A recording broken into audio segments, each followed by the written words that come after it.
Can you hear me? Yes or no?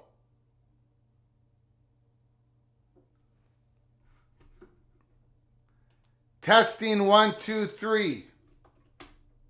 You can hear me.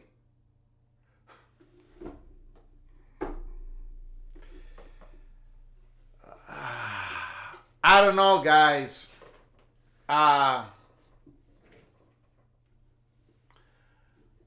I have no idea what's going on. We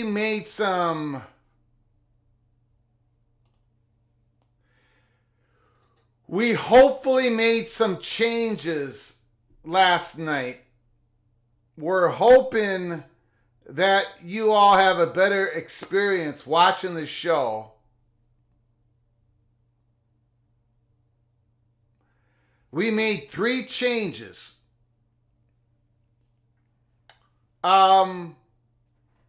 So when we started this live show, I was all optimistic about you guys having a better experience. And then we start off by you not being able to hear me. So I deleted one of the changes that we made. So now we're down to only 2 changes. I am just hoping and praying that you guys don't get all the buffering and I don't know, guys. We're going to keep working on it from our end, but we are hardwired in here. We've tested the speed of the internet. We are way above what we need to be, and yet we're always having problems. Or in this month of September. Yeah, the show usually starts running smooth and then it goes pear-shaped.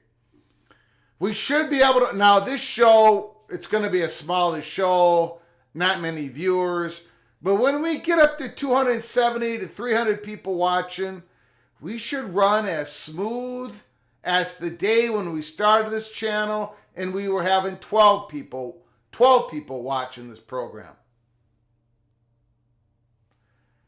I do understand that other people are having problems, Jose, but I'm having more problems than anybody else. And I am not liking it. And especially when you all are having a hard time watching this program.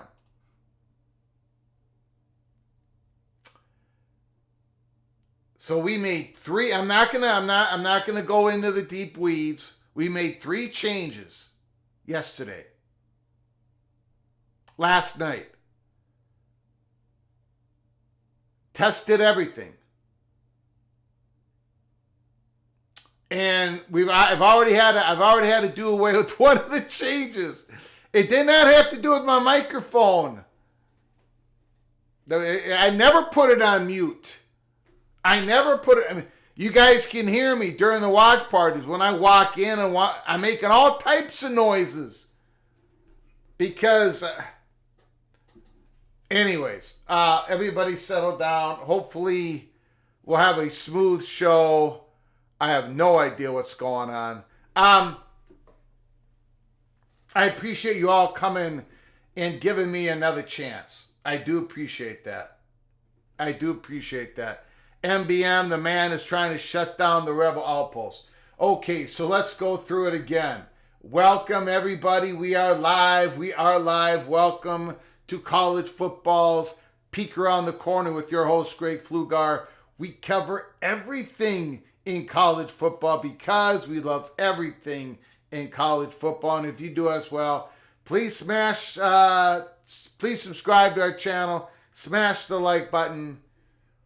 Share the video with your family and friends. If you want to donate to this college football rebel outpost for sicko fans like everybody in the chat, hit the $sign where you make a comment and we'll get you a super chat as quick as I possibly can. Welcome into the studio that sits on the corner of Keith Jackson Parkway in Kurt Gowdy Avenue. Do not be afraid. Do not be afraid to be a legend with your comments in the chat. with your phone calls later in the show. Hopefully we're up and running. Again, I apologize for, I don't know, the 16th straight live show. I do apologize. I want to give you guys the best show possible, and it's hard to do that when nothing is working. When nothing is working. And every time we test it, it's beautiful. I mean, I can sit here and show you guys. Here, I'm going to show you. Excellent connection. Excellent connection. Excellent connection.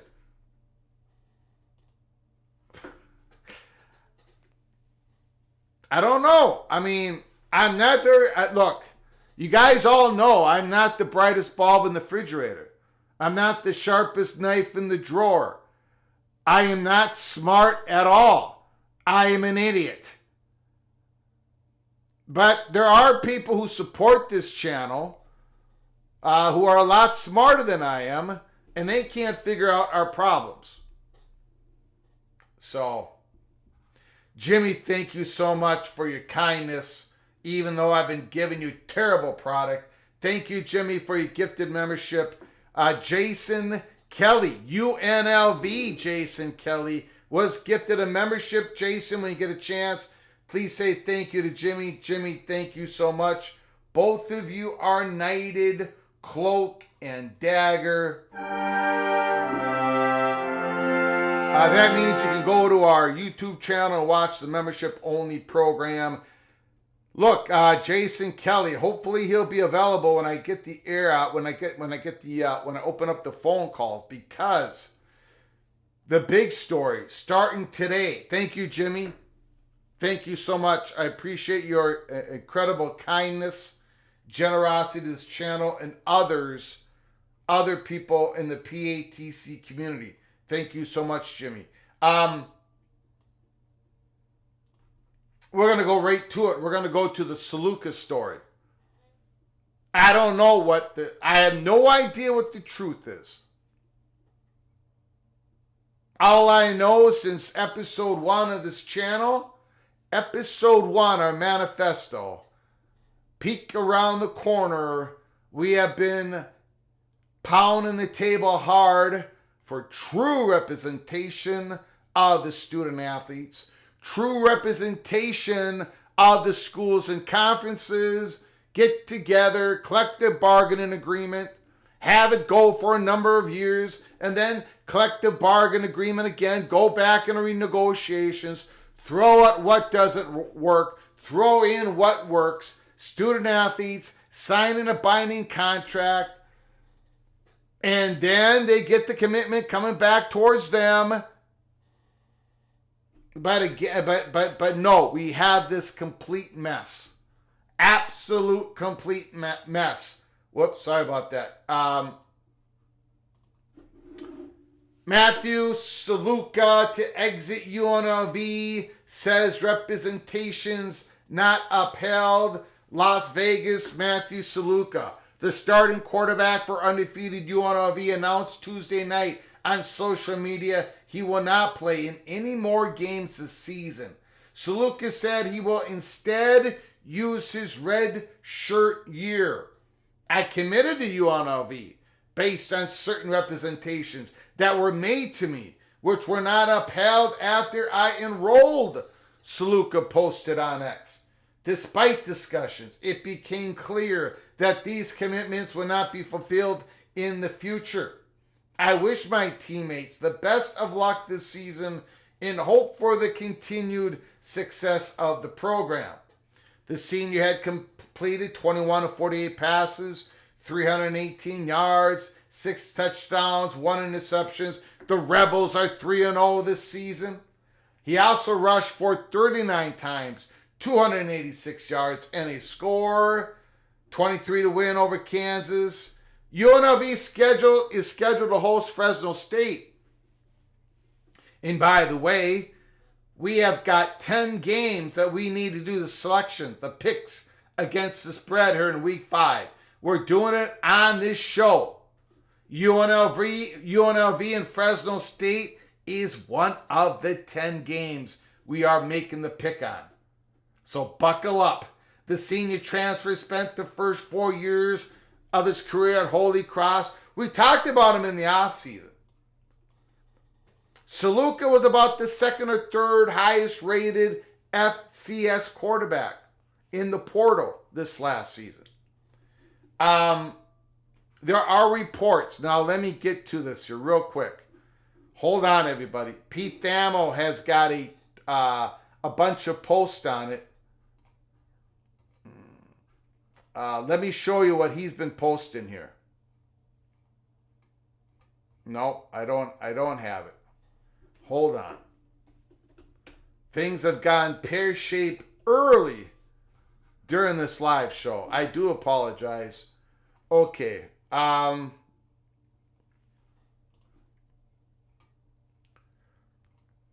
This is what Pete Thamel is reporting. ESPN. Former UNLV quarterback Matthew Saluka's NIL representation.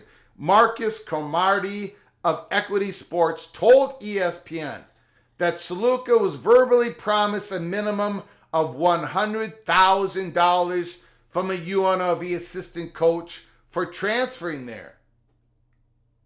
From a UNLV assistant coach. None of the money was paid. Once Saluka enrolled there was no effort by the UNLV's collective to formalize a contract at that amount.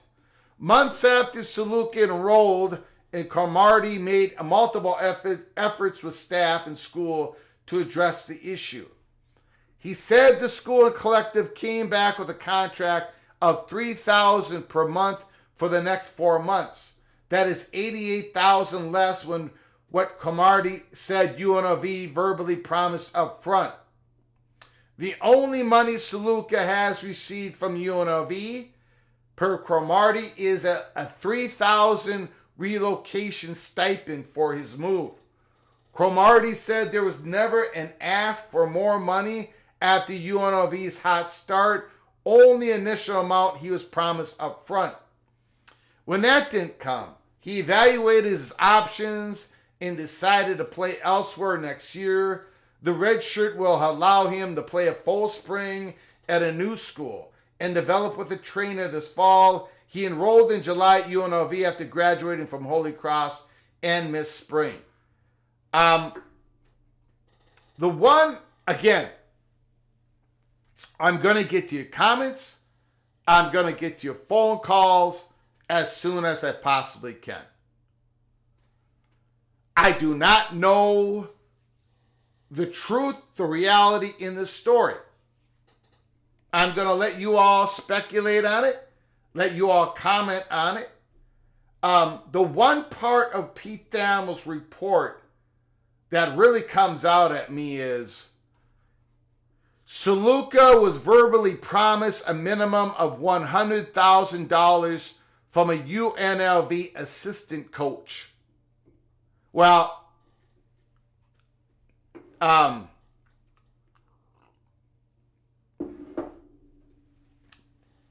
if that's his only promise, if that's the only entity, the only person that is promising him that at UNLV, that's not a promise. Did you get a promise, a deal struck with the collective? At this point in time, back in January, a school could not make a deal with a player.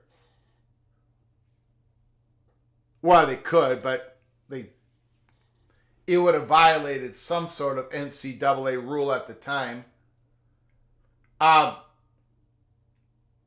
So right away, I'm not going against I am not going against Matthew Saluka on this, based on this reporting. I am just saying this part here, according to Pete Thamel's reporting, maybe there's other reports out there that is saying that Saluka was promised. by somebody else at UNLV. Being promised by UNLV assistant coach, that's not the promise you're looking for. That is not the commitment you're looking for. You cannot go by the word of one assistant coach. I mean, assistant coaches come and go. You've got to get that nailed down with the collective, or going forward with the school, with the athletic department inside that salary cap. Remember, they're going to be doing direct payments up to $23 million worth with the student athletes who are scholarshiped at your university. That is the biggest part of this that really jumps out at me. And I'm probably being a little bit unfair. I'm just pointing out something that is probably more to the story.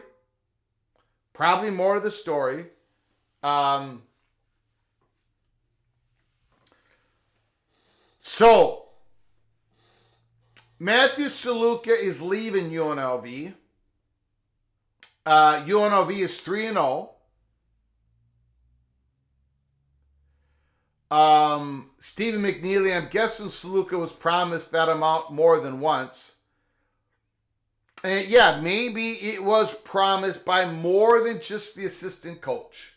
But in that reporting, that's all it showed. So, Ted Adams says you have a contract or you have nothing.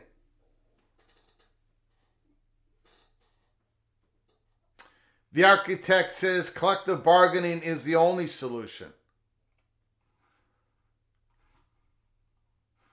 Tony is saying, thank you for whoever granted me the PATC membership. Very nice of you, Tony. Yeah, we have a very giving community here. And I would expect there to be a Cloak and Dagger early peak episode dropping sometime tomorrow, I believe.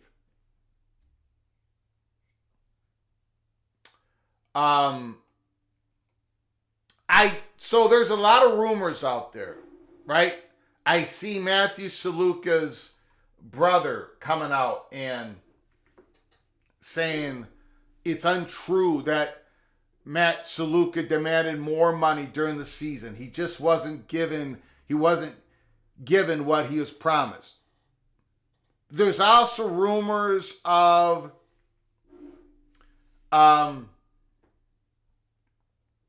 You are correct, Jimmy. NIL would not fall under collective bargaining. That's correct.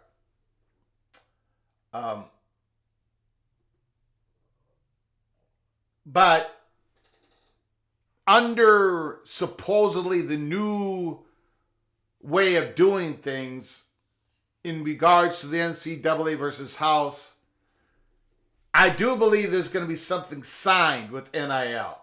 Be it NIL, they've got to button that up. Either way. Doesn't sound like there was a contract here involved.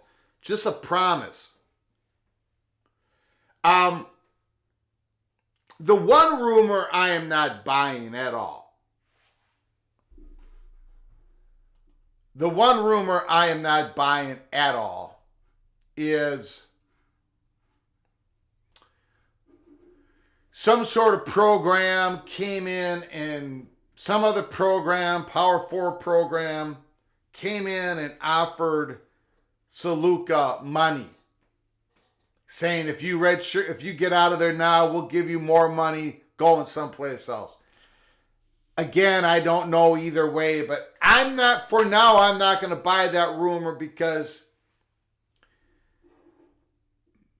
Matt Saluka he's a tough quarterback.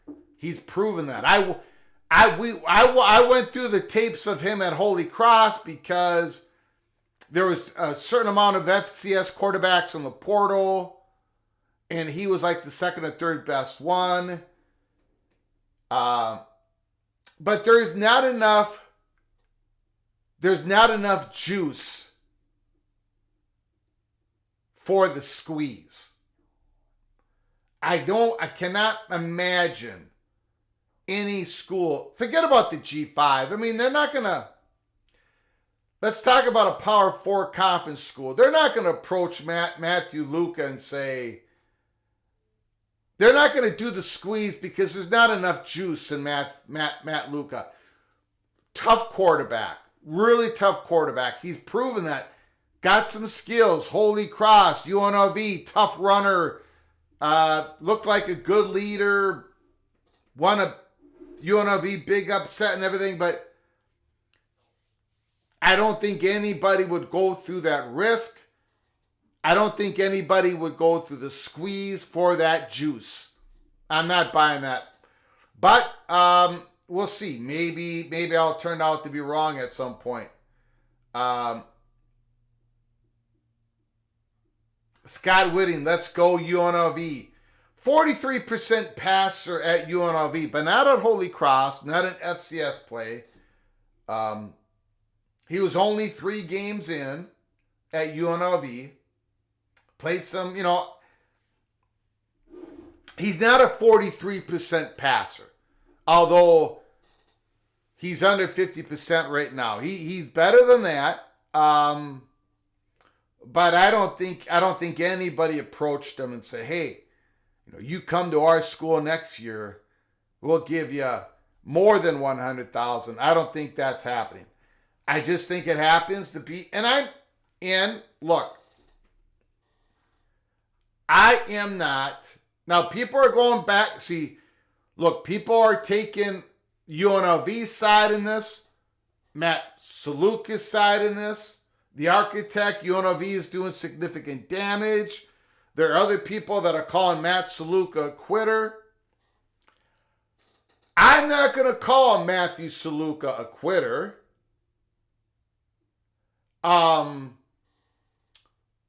Even though he's leaving his team, I cannot put myself, I do not know Saluka's situation.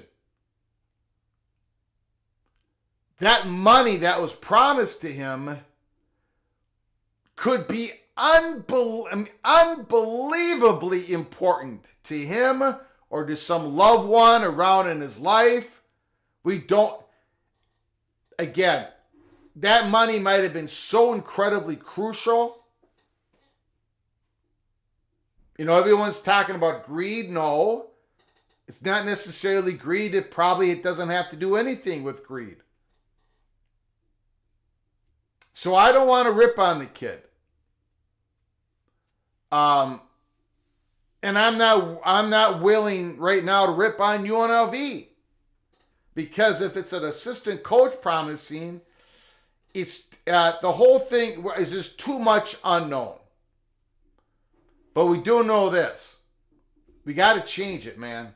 We got to have written contracts. Even these NILs have to be done on paper. Write your name on the dotted line. Expect nothing. Expect nothing unless you have a contract. And then when you have a contract, you got to keep these people feet to the fire. And this is probably not going to be the only student athlete that is going to walk away from a university because they're not getting paid what they expected to get paid.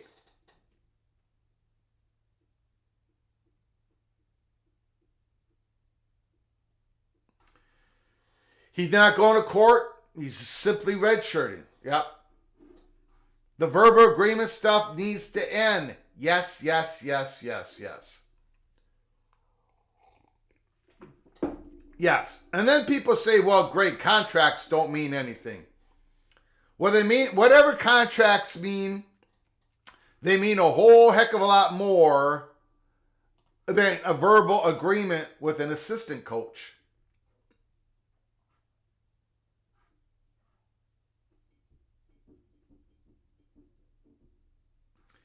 Yeah, I did see that as well. The agreement was $100,000. But agreement to who? If somebody can send me that On3 report to my DM, I want to know who that agreement was with at UNLV.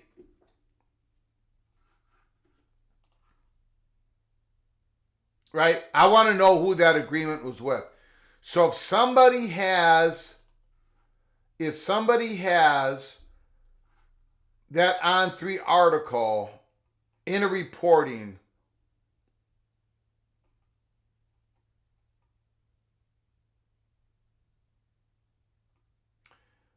because so far I've only seen that Saluka was promised by UNLV assistant coach.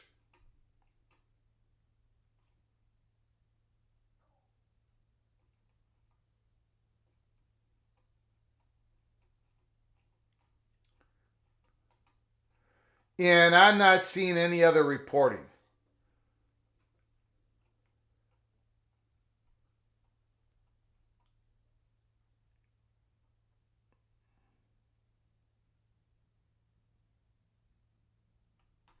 Like Adam Rittenberg here.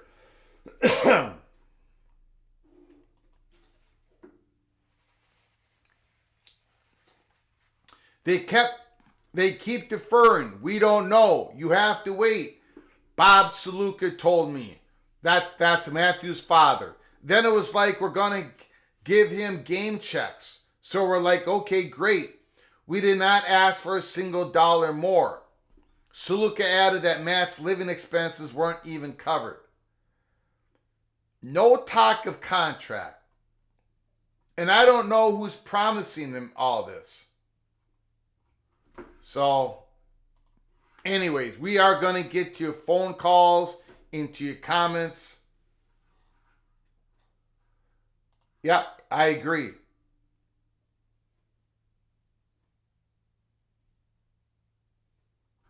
Elliot Howard, if contracts didn't mean anything, Florida State and Clemson would be gone from the ACC.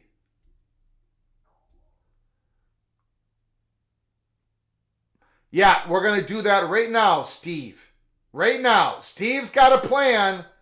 We'll see if the community follows that plan. I'm going first with my selections.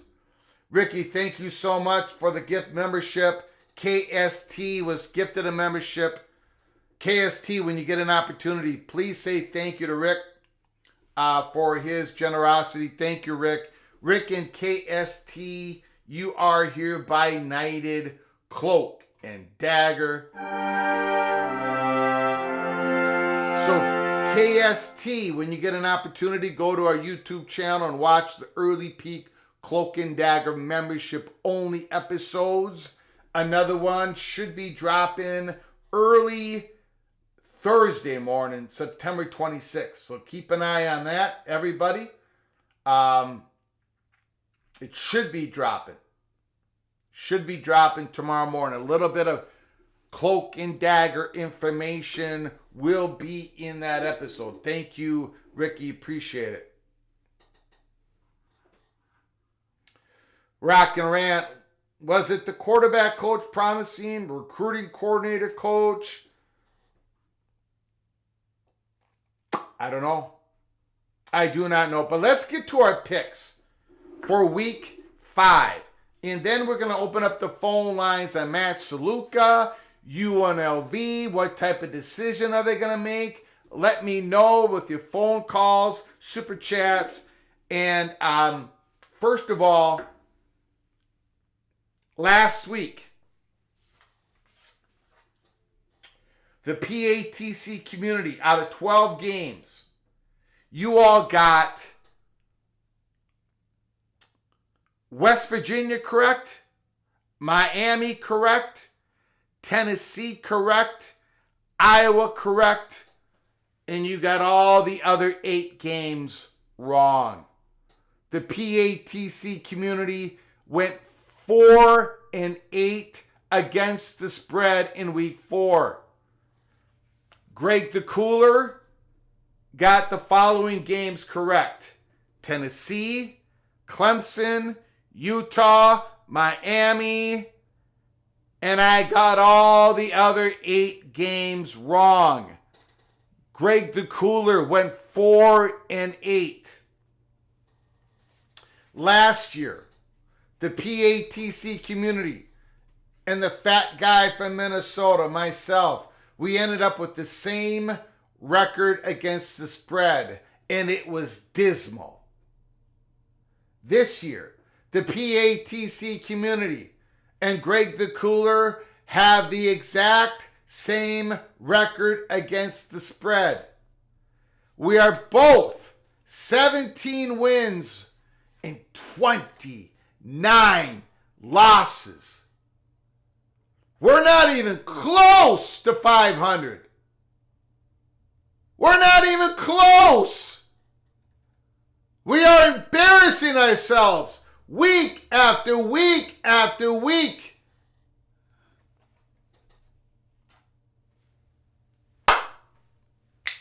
But not this week. Not this week, ladies and gentlemen. Finally, Greg the Gold is making an appearance, strolling into the studio, lock after lock after lock after lock. Let's go!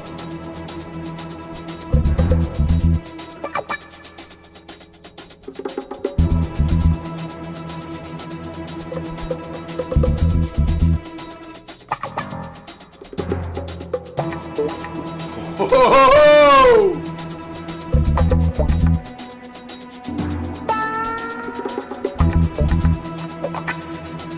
Greg the Gold is going first. I've got the angle. I'm all 10 games. We're doing 10 this week, not 12. 10.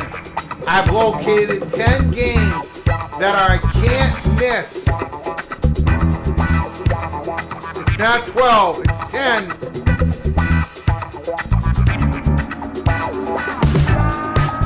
Oh.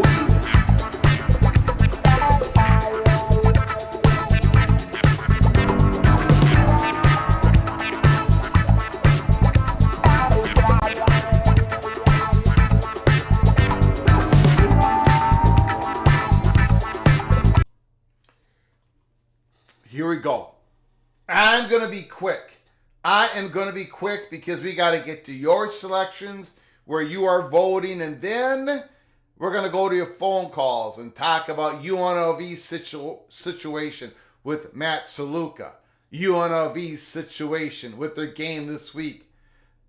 UNLV's situation is trying to stay ahead of all the other G5 schools to be the top school to go to the expanded playoffs. The UNLV situation when it comes to what decision are they going to make. UNLV is everywhere in the college football landscape. Week 5, 2024.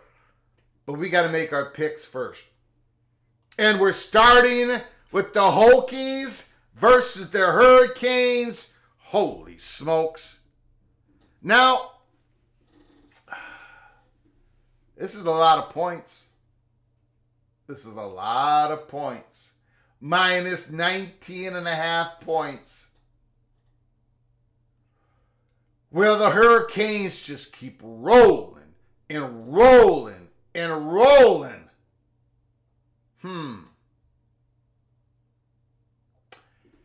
For week 5, yeah.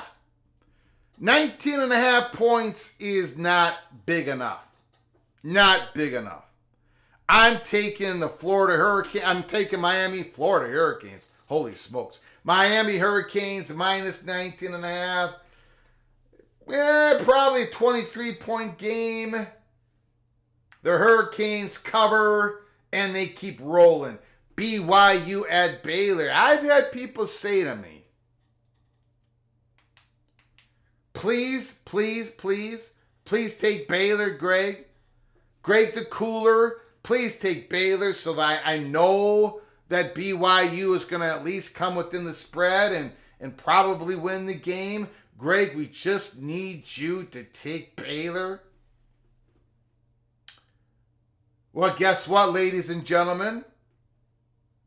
Greg the Gold is taking Baylor. But if you think I'm taking Baylor and that means BYU is going 5-0, you got another thing coming, my friends. You've got another thing coming. Baylor is going to cover the minus 3.5 points.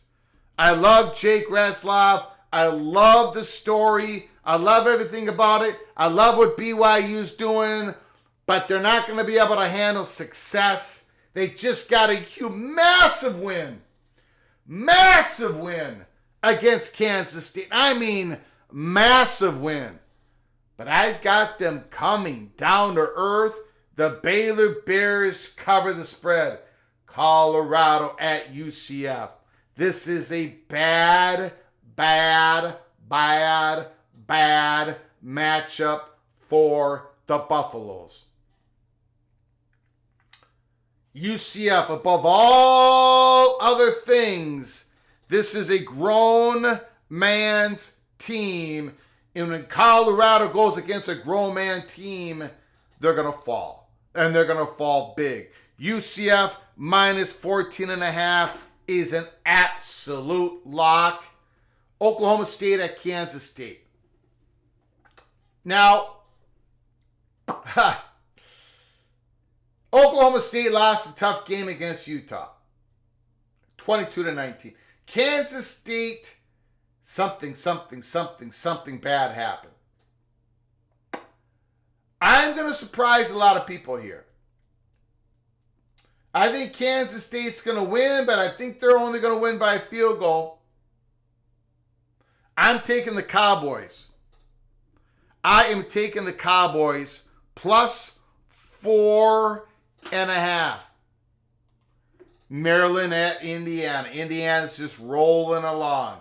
Minus 7. Everybody should take the Hoosiers. This should be easy. They're scoring 1 million points a game. That means Maryland's going to have to score close to 1 million points in this game to keep within 7 points. Everybody should take the Hoosiers. Well, guess what? I'm one of those. I'm taking Indiana. I'm giving the 7 points. Easy, I'm giving the 7 points. Louisville, Notre Dame. Now, I watched part of that Notre Dame game against Miami of Ohio. And I'm going to be honest, Fighting Irish fans, I've got family who watches the show who are big Irish fans who used to live in Chicago and now they're scattered all over the country, but they're Notre Dame fans. I watched that game, and even though the scoreboard looked like Notre Dame rolled, they played horrible. The Irish played horrible last Saturday. They did. Don't look at the score. Don't even look at the box score. The first half, they were miserable. If they were playing Northern Illinois again last weekend, even though Northern Illinois lost to Buffalo, Notre Dame would have lost to... Okay, let me put it this way. Notre Dame would have lost to a lot of teams last week. I'm taking Louisville. And I'm taking Louisville plus the 6. We don't do money lines when we do the selections. We can't even pick the games right against the spread. But I'd be taking the money line here, plus 185. $100 to win 185 for Louisville victory. Louisville plus 6. Absolute lock. What are you going to do? What is the PATC community going to do with this game? How are you going to handle it? UNLV, Saluka is not going to be the quarterback. This was UNLV minus 4. Now it's went to UNLV plus 1.5. It was UNLV minus 4. And then the news broke last night. UNLV plus 1.5. I'm taking the Rebels.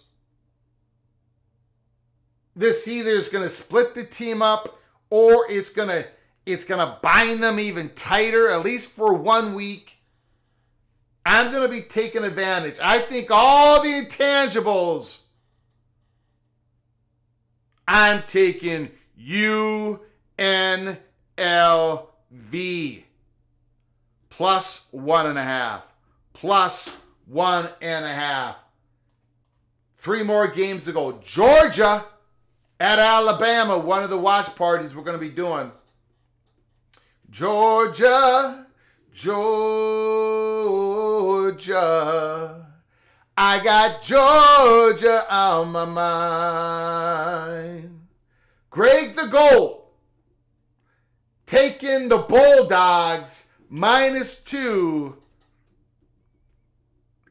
And I'm going to say it now. I'm going to say it clearly. I'm going to say it loud. The Bulldogs are going to blow the doors off of Bama. Georgia -2. Illinois, Penn State. The Fighting Illini. Big win on the road against Nebraska. Now going on the road again to Penn State. It's 18 points. 18 points. 18 points. Penn State's not going to beat Illinois by 18 points. Not against Caden Fegan. Not against how Luke Altmaier is playing. I got all the respect for Penn State. They're not winning this game by more than 18 points. Absolute lock. Illinois plus 18. And then finally, Washington State at Boise State.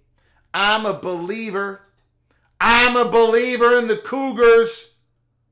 This is going to be a close game. I'm taking Washington State. It's taken me a while to get there. I am slow. The fat guy from Minnesota is so painfully slow, but I finally gotten there. I'm taking the Washington State Cougars plus 7.5. I've got Miami. I've got Baylor, UCF, Oklahoma State, Indiana, Louisville, UNLV, Georgia, Illinois, Washington State. Right now, I'm 17-29. After this week, I'll be 27-29. Lock after lock after lock after lock. Okay, we're going to be doing your picks, the PATC community. You're going into week 5 with the same record I have, 17-29 against the spread. Absolutely pathetic. Absolutely pathetic. You guys got to get it going, man. If you lose to Greg the Ice Age, it's embarrassing. Embarrassing as a community. Here we go. First one. Well, again, when we're done with these picks, we're going to go straight to your phone calls to talk about everything in college football. We've got a lot to talk about. Will Miami cover -19.5 point spread versus Virginia Tech? Yes, you're taking Miami. No, you're taking Virginia Tech. The voting begins now.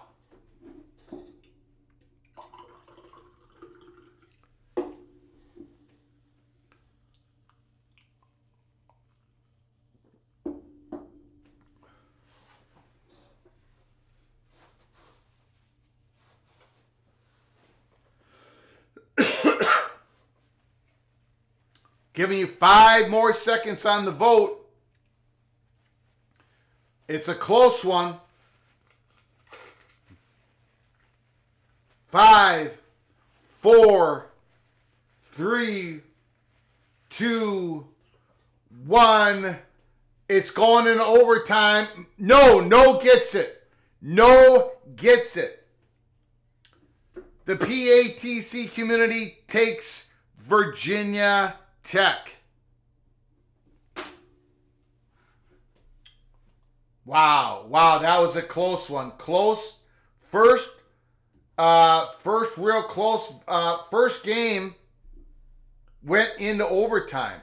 Holy smokes. The PATC community is split. BYU at Baylor. Baylor is favored by 3.5. Will Baylor cover minus 3.5 point spread versus BYU? The voting begins now. Yes, you're taking Baylor. No, you're taking BYU.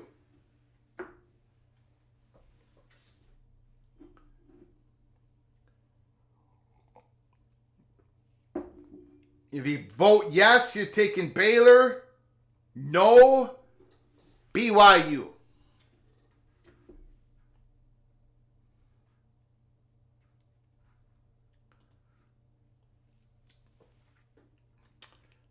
Gonna give the voting community 5 more seconds. 5, 4, 3, 2, 1. 70% says no. PATC community takes BYU in a landslide. Holy smokes. Colorado versus UCF. Will UCF cover minus 14.5 point spread versus Colorado Buffaloes? If you say yes, you're taking UCF and you're given 14.5 points. If you vote no, you're taking Colorado and you're getting 14.5 votes. The voting begins now.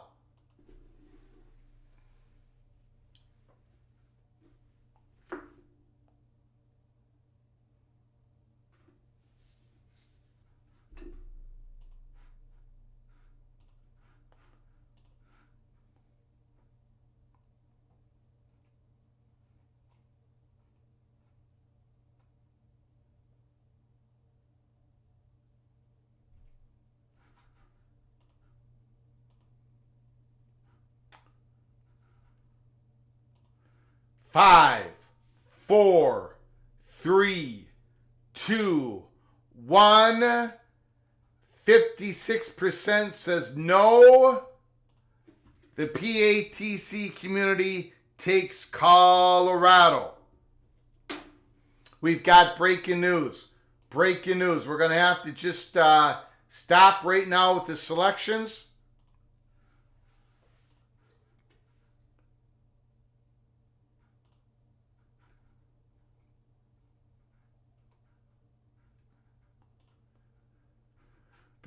Hold on, everybody.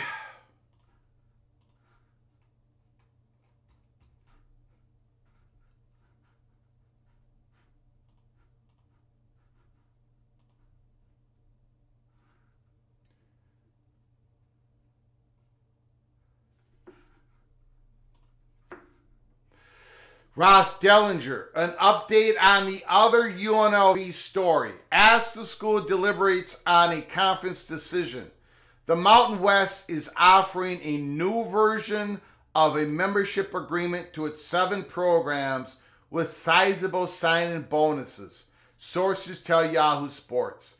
The agreements are only binding if all sign.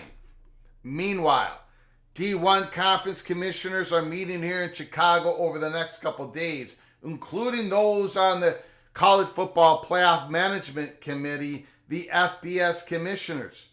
Mountain West Commissioner Gloria Navarez is not attending. The Mountain West Conference Associate Julie Owen is here in her place. So again, the big story is, look, the Mountain West,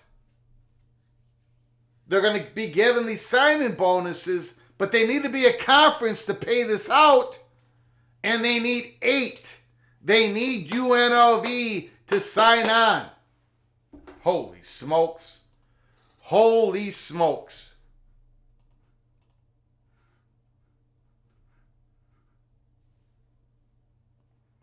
No, they need 8 schools. 8 schools. Okay, let's go back to ours. So far, the PATC community has taken Virginia Tech, BYU, and Colorado. But now we got Oklahoma State. Oklahoma State versus Kansas.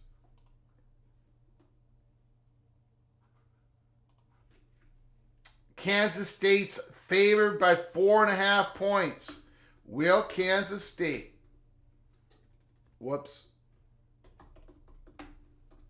cover the minus 4.5 point spread versus Oklahoma State? If you vote yes, you're taking Kansas State. If you're voting no, you're taking Oklahoma State. The voting begins now.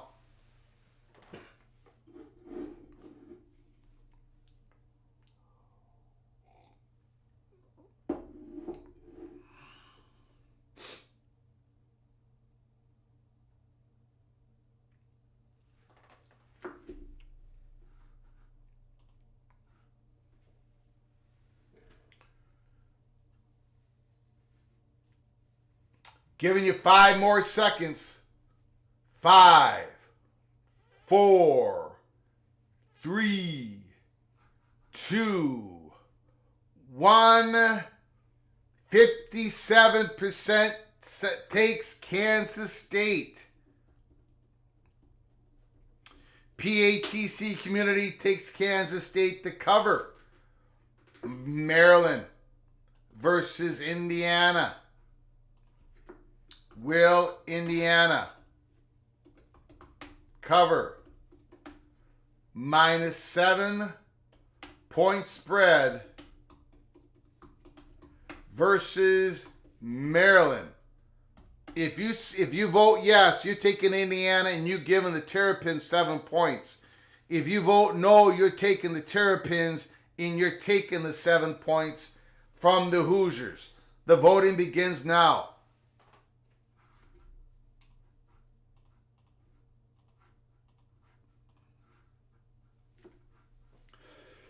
Excuse me.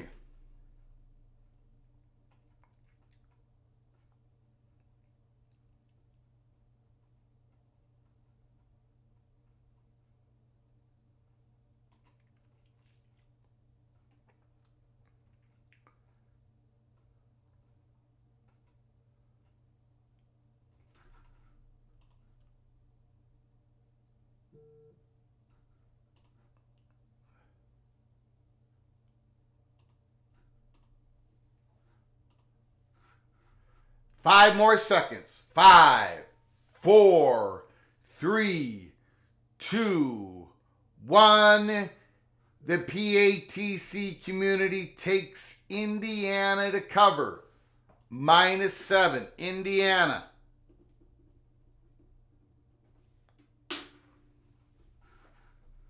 Louisville. Notre Dame.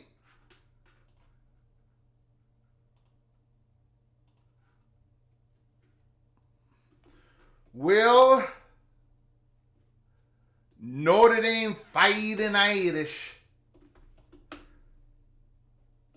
Will Notre Dame cover minus 6 point spread versus Louisville?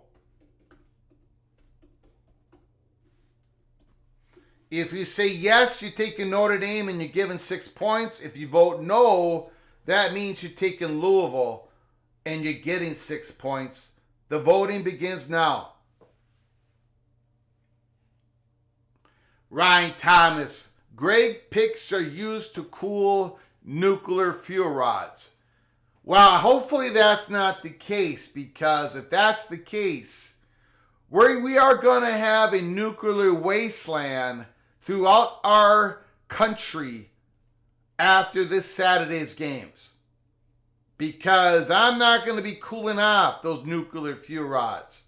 I'm going to be burning them up because I'm going to be on fire. Fire! Let's go! 5 more seconds in this landslide of a vote. 5, 4, 3, 2, 1. Massive landslide. the biggest one we've ever had, 89%.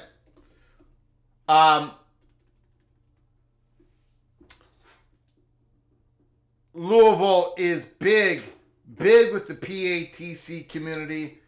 You all took Louisville big over Notre Dame.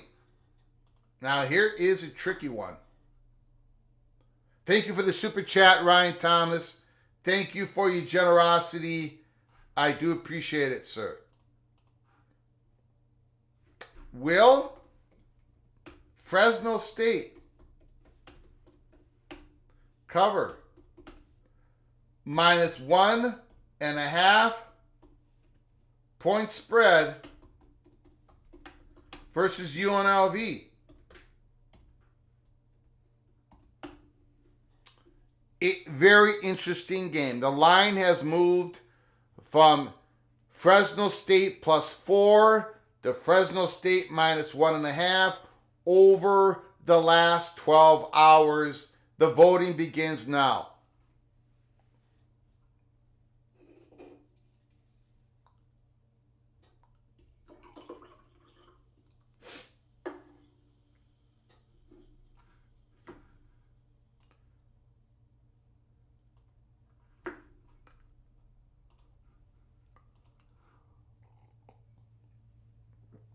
Five more seconds on the vote. 5, 4, 3, 2, 1. Bam! Fresno State. PATC community 59%. Fresno State is going to cover UNLV without Matt Saluka. Holy smokes. We got 3 more games to go. We got the big one. We're going to be doing a watch party on this game, ladies and gentlemen. We're going to be doing Georgia and Alabama Saturday night, along with Penn State and Illinois. Georgia and Alabama is going to be a primary game. The Bulldogs. Roll Tide rolled. Who do you got? Buckle up. Will Georgia cover the -2 point spread? Whoops.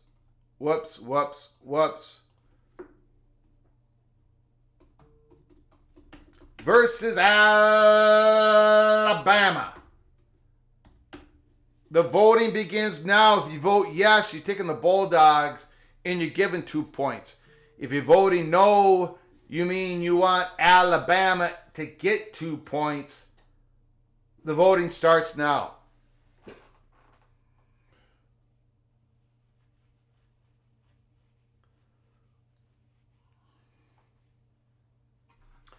It's a close vote. It's going to be a close vote throughout the whole voting.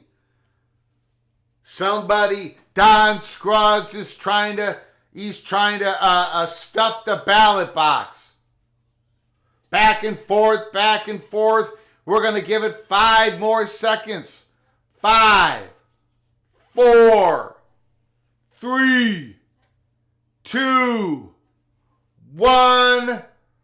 Bam! 53% says yes. The PATC community takes Georgia just barely over Alabama. We got 2 games left. 2 games left to do here. Will Penn State cover the -18 point spread versus Illinois? Yes, if you vote yes, you're taking Penn State and you're given 18 points. If you vote no, you want to take Illinois and get the 18 points. The voting begins now.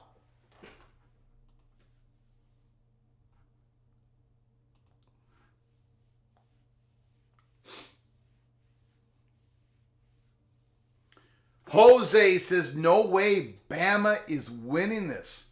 AMAC said, which Georgia is showing up? Jose said Georgia looked weak against Kentucky. Roll Tide. Ryan Thomas, Illinois is a lot better than people think. Jeff Morgan says too many points. Dave Capusta says Penn State by 19. We have another landslide. 5, 4, 3, 2, 1. Illinois with 82%. Illinois with 82%. We got one more game to go. And then we're going to get to your phone calls here real quick. Washington State, Boise State. A real important game when it comes to the college football playoffs. If Boise State, now with UNLV losing their quarterback, Boise State becoming the perennial Mountain West Conference favorite once again to win the conference. If they win this game against Washington State, their future Pac-12 conference meet, Boise State's going to have the leg up. They're going to have the leg up.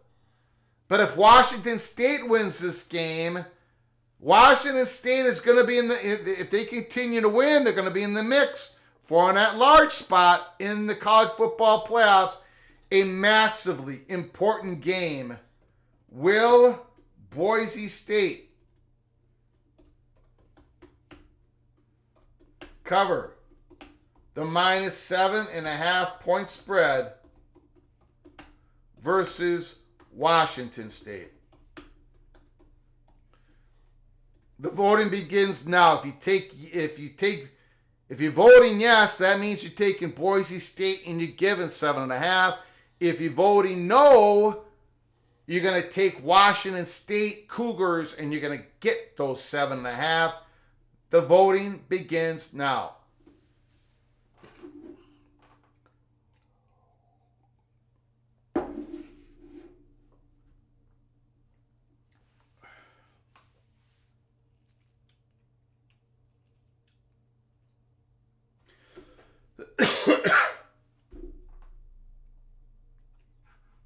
We got a close vote.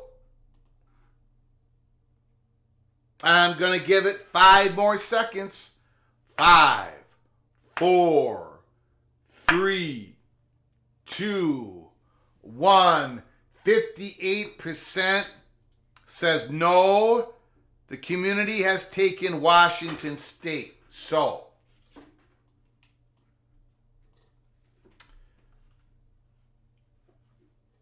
I took Miami. You all took Virginia Tech. I took Baylor. You all took BYU. I took UCF. You all took Colorado. I took Oklahoma State. You all took Kansas State. We both took Indiana. We both took Louisville. I took UNLV. You all took Fresno State. We both took Georgia. We both took Illinois. We both took Washington State. And again, I repeat, we are both going into week 5 with the record against the spread, 17 wins, 29 losses. Ashton Genty will cement his hold on the Heisman Trophy. Stephen McNeely. Vox says the PATC community has made their big move this week. I don't know, man. I don't know. There's 5 differences. So we won't have a tied record, probably won't have a tied record going in to week 6, unless one of these 5 differences is a draw, is a tie, and then we split on the other 4 games. But it looks like we're probably going to have a leader after week 5. Okay, so again,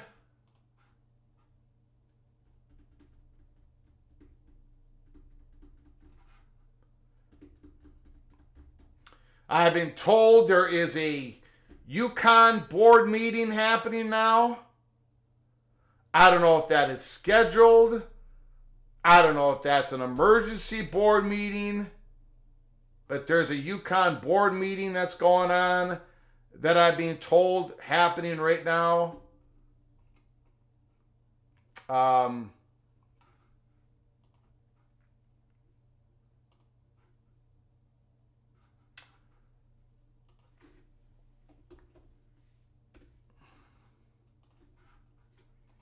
More UNLV reporting. Pete Thamel, ESPN, sources. UNLV officials are still analyzing the school's conference future as they are expected to make a choice between the Mountain West and the Pac-12 in the upcoming days. A change of conference requires Nevada's System of Higher Education Board approval. That approval would be expected to include a public meeting of UNLV athletic officials and the regents. From NSHE bylaws, any change by an NSHE institution in its athletic conference membership requiring an NSHE institution to vote on approval shall be approved by the board on the recommendation of the president and chancellor with full consideration of all factors to include student competition in intercollegiate sports appropriate to the institution, physical resources available, and sound standards for student academic performance. So, we'll continue to watch that. We are going to open up the phone lines. I don't believe that has CFB Plus. Greg, the Yukon meeting looks like a regular meeting, just taken at a glance at the agenda. Thank you, CFB Plus. UNLV has a Board of Regents meeting, trustees meeting tomorrow. Thank you, CFB Plus. Appreciate it. Does the UNLV board meeting have an agenda listed to it? CFB Plus, if you could check that out and let us know in the chat. Does it have an agenda attached to that board of regents or trustees meeting? Okay. We are opening up the phone lines here. Talk about anything you want. Your conference race, your school, what's going on at UNLV, and the couple different stories that are going on. The phone lines are now open. 763-260-1333. Keep your head on a swivel. Call from Rick. Rick, can you just hold for a moment? We sure can. I appreciate it. I apologize. I'm being told something else now. I'm trying to... Ross Dellinger just put out a tweet. As previously reported, UNLV's possible conference move is more complicated than others. The Nevada System of Higher Education, that's the NSHE, and its Board of Regents governs both Nevada, Reno, and UNLV and must approve decisions related to conference affiliation. Go ahead, Rick. I appreciate the phone call. Let it rip. Yeah, I was thinking about the nil deal that didn't go through for the young man at UNLV.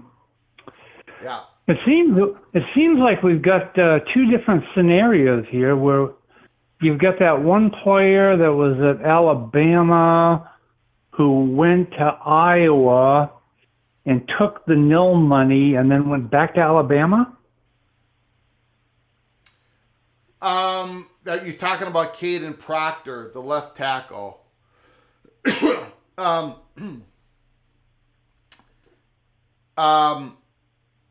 He went, he was at Alabama 1 year. Then he went in the portal and he committed to Iowa, but then he left Iowa and went back to Alabama.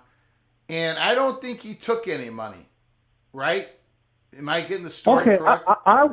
I was of the understanding he got the money and didn't give it back. Oh.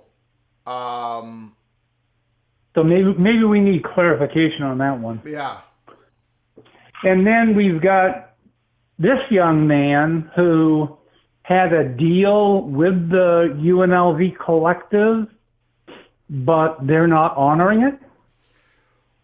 I don't know if he had a deal with the collective. The only reporting is that he was promised by an assistant coach at UNLV.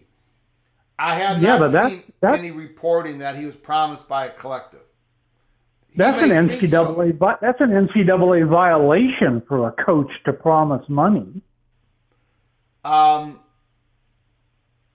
Well, possibly. I mean, I don't know. Well, if he really did it, if the assistant coach really did it, that's an NCAA violation, because that's exactly what they're trying to get resolved in the House case, where colleges can make NIL deals with the players. Yeah. But as of today, you can't do that. When they bring when they bring the kids in for, and tell them all about the college and tell them how great, the Gopher program is, and PJ tells them how much he loves them. When he's all done, they don't talk money. They say, when we're all done, I'll pass you over to the collective, whoever Minnesota's collective is. Mm-hmm. And that's where mom and the kid, dad and the kid talk money. Yeah. They talk to the collective. They don't talk to the college. Yeah. And like Juan Carlos is saying in the chat, Arbach and everybody else, but Arbach is reporting that it was a verbal agreement, nothing in writing. A handshake deal, Tomas is saying. So that's kind of, I don't know. I don't think the agent of, from what I've gathered, now I could be completely wrong because, we don't have all the information, but I'm not sure the agent handled this well with Matt Luka. Matt Luka's agent, they did not get an agreement signed at all with the collective. I know that happens throughout the country. I agree with you. Yeah. Yeah, it sounds like they're trying to clean up their mess. His agent, Luka's agent, because they didn't do what they should have done and get a deal going, because the deals that are made with the collectives are made in writing. They aren't disclosed, but they're made in writing.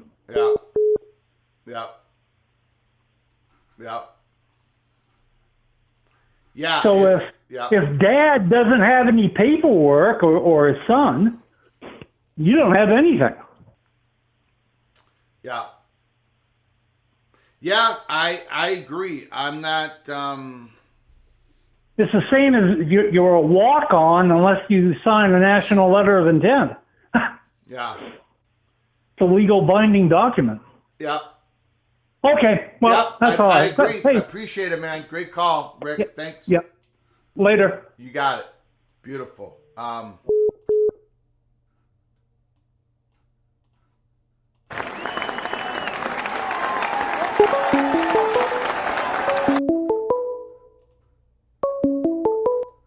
Call from Rock and Rant. Rock and Rant. The floor is yours. Good morning, sir. How are you today? Good. How are you doing? I'm good. I'm so good, Greg, that I'm not even worried that you picked Miami. Yeah, I wouldn't be either. I mean, yeah, I think. And I inject the community's hate into my veins against picking against Miami. So thank you for that. I get the best of both worlds. Yeah, I think you should have enough confidence to where not even Greg the Cooler can slow the Hurricanes down. I just think 19.5 points is just a little bit on the low end.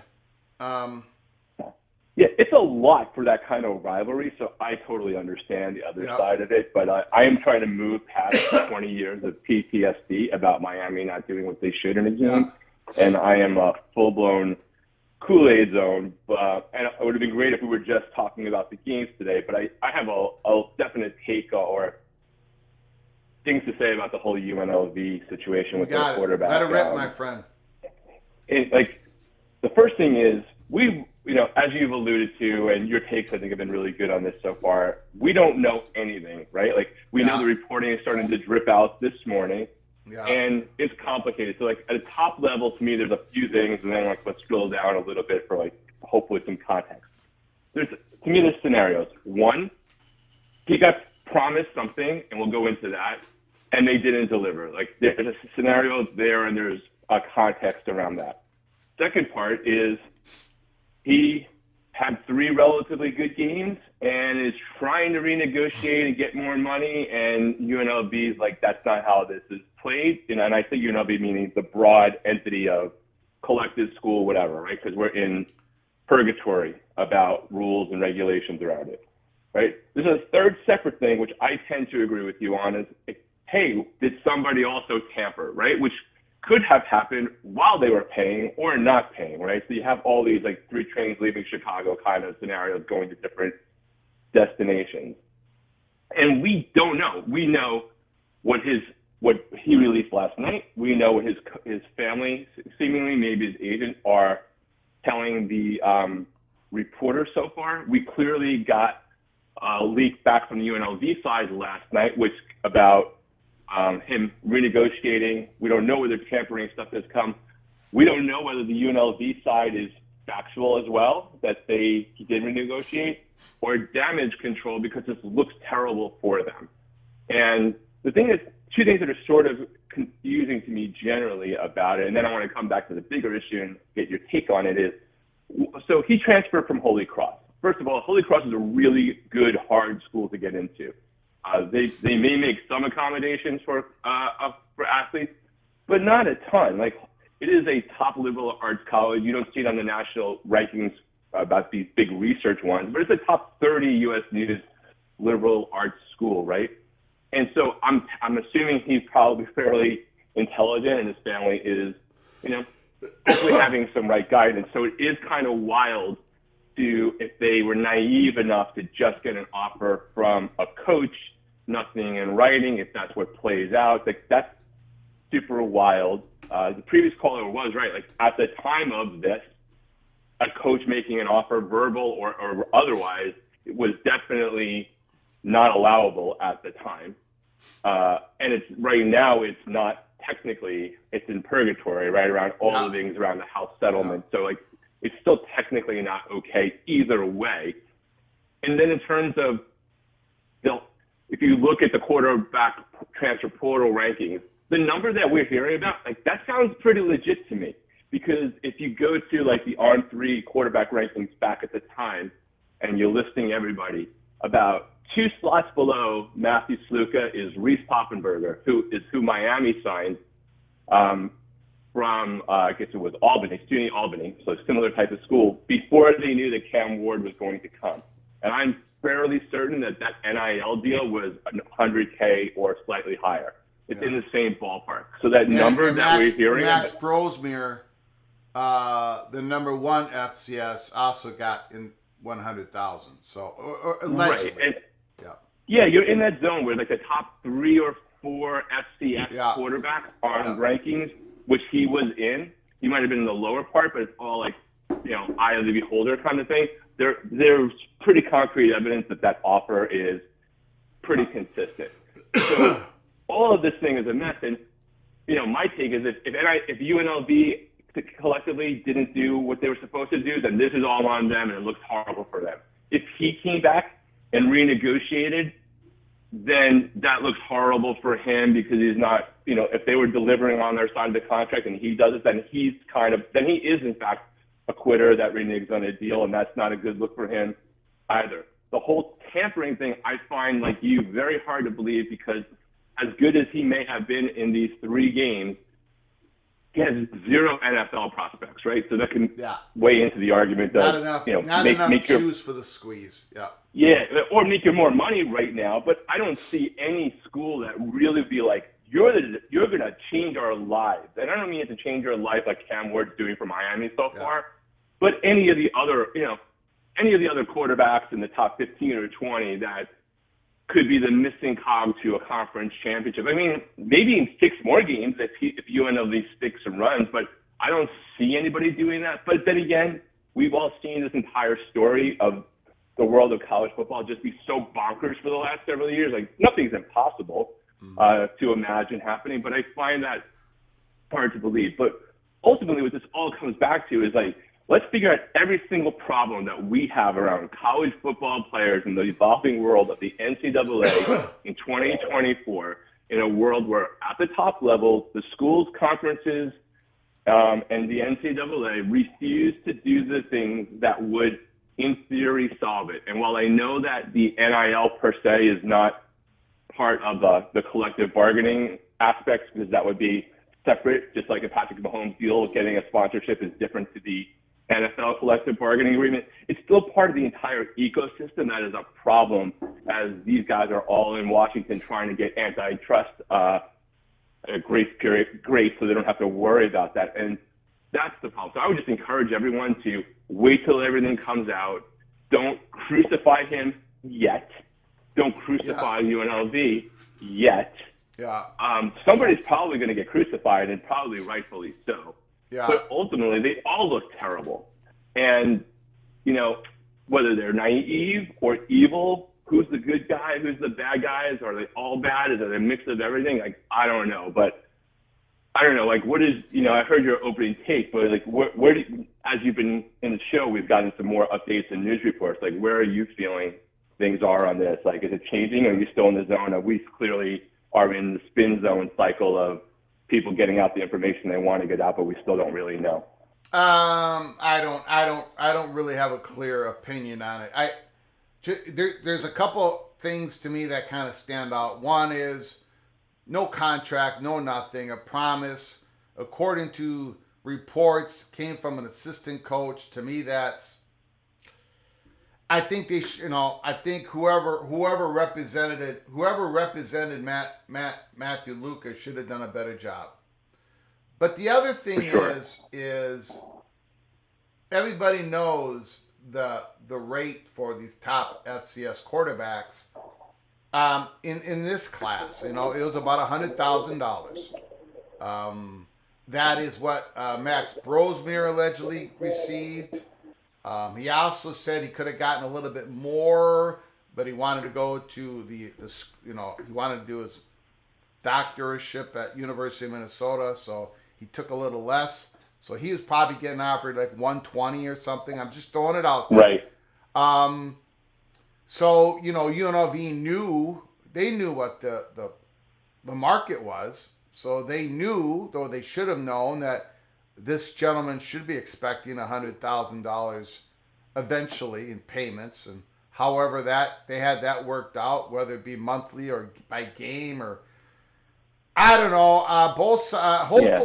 Hopefully this thing all gets solved in this, not this particular case, but the whole thing gets solved in the sense of, let's button all this up. Let's have these student athletes sign a contract to where even the NIL contract with the NIL collectives, everybody knows what their responsibilities are to each other, and not have this handshake deals anymore. For sure. That's my only real take on it right now. Yeah, and my sort of two other last things, and I'll drop off. I find it hard to believe that UNLV thought, forget about whether something was written or not, just like the whole thing. I find it hard to believe that UNLV thought, wow, he just really loves us. And he's just coming to UNLV because our program is so great and the opportunity is so amazing. So never mind that he might have got offered from somewhere else. We just have the best coach and the best relationship, and that's why he came here. Because that's not at all what's actually happening with quarterbacks of a certain level in 2024 portal. Yeah. And if it turns out, big if, so I'm not casting dispersions, but if it turns out that he did not get what was promised for in a rough or official form, the idea of he's greedy, he should just be appreciative of everything. I would like to know who else out here works for nothing when your check doesn't show up, or is greedy because somebody else would have taken less. And when your check doesn't come. And the last thing, just a quick update, Caden Proctor's situation, when that all went down, their collective had actually released a statement that he had received a portion of his swarm contract from a sponsoring business. They couldn't share the details of the contract due to confidentiality. So how much of what he got out of the promise based off of the time he got, that's certainly in question. But they did release that as like an official statement that there was part of his thing was executed thanks to a specific sponsoring business that they did not allude to. Got it. We got more reporting from Pete Knuckles. I'm going to let you go, Rock and Rant, because we got UNLV Jason Kelly on the line, going to be calling here. All right, very good. Appreciate it, my man. Beautiful call. Bye. Thank you, sir.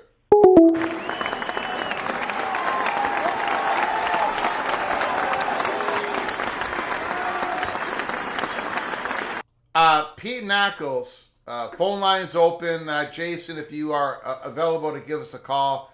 According to Cormartie, Saluka was set to receive a contract when he enrolled this past summer, but it didn't happen. Blueprint Sports, which manages UNLV's Friends of NIL Collective, told On Sports that there was never a $100,000 contract extended. Oh boy.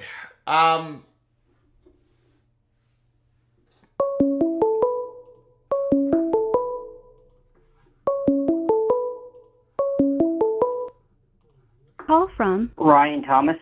Ryan Thomas. I'll be quick. Yeah, got it. No problem, sir. Yep. All I can say, Greg, is thank you, Greg the Reaper, Mr. Freeze. I appreciate you. That's all I have to say, Greg. Thank you for cooling the bears. Got it. You are welcome, sir. All right. I'll let our UNLV friend call and look forward to hear what he has to say. Take care. Right. Bye. If Jason Kelly is available, UNLV podcaster, give us a call, 763-260-1333. But let me just remind Ryan Thomas and all of you in the chat room and all the BYU Cougar fans. Number one, you all have the same record as I do. The PATC community is as pathetic as I am. So you all taking BYU, that's no more credible than me taking Baylor. That's how bad it is right now. And let me say this, I did not take Baylor Bears to make Ryan Thomas happy. You all know I don't do this show to make anybody happy. If I'm going to be miserable with my college football selections, if I'm going to be miserable with my Golden Gophers, I'm going to try to make it so you are miserable with me. So I did not do that as a favor to Ryan Thomas. I just happen to believe that the BYU Cougars are going to come back down to earth. Back down to earth. Okay. As we wait for a phone call, hopefully Jason Kelly is available. 763-260-1333. I had my own ethical dilemma back in 1980. It was either the winter of 87 or the winter of 1988. I was singing the national anthem for a college football game at North Hennepin Community College. They were playing Inver Hills.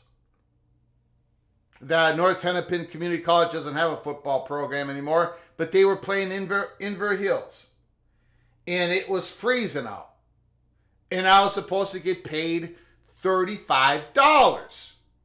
$35 in 1987 or 88. I don't remember what I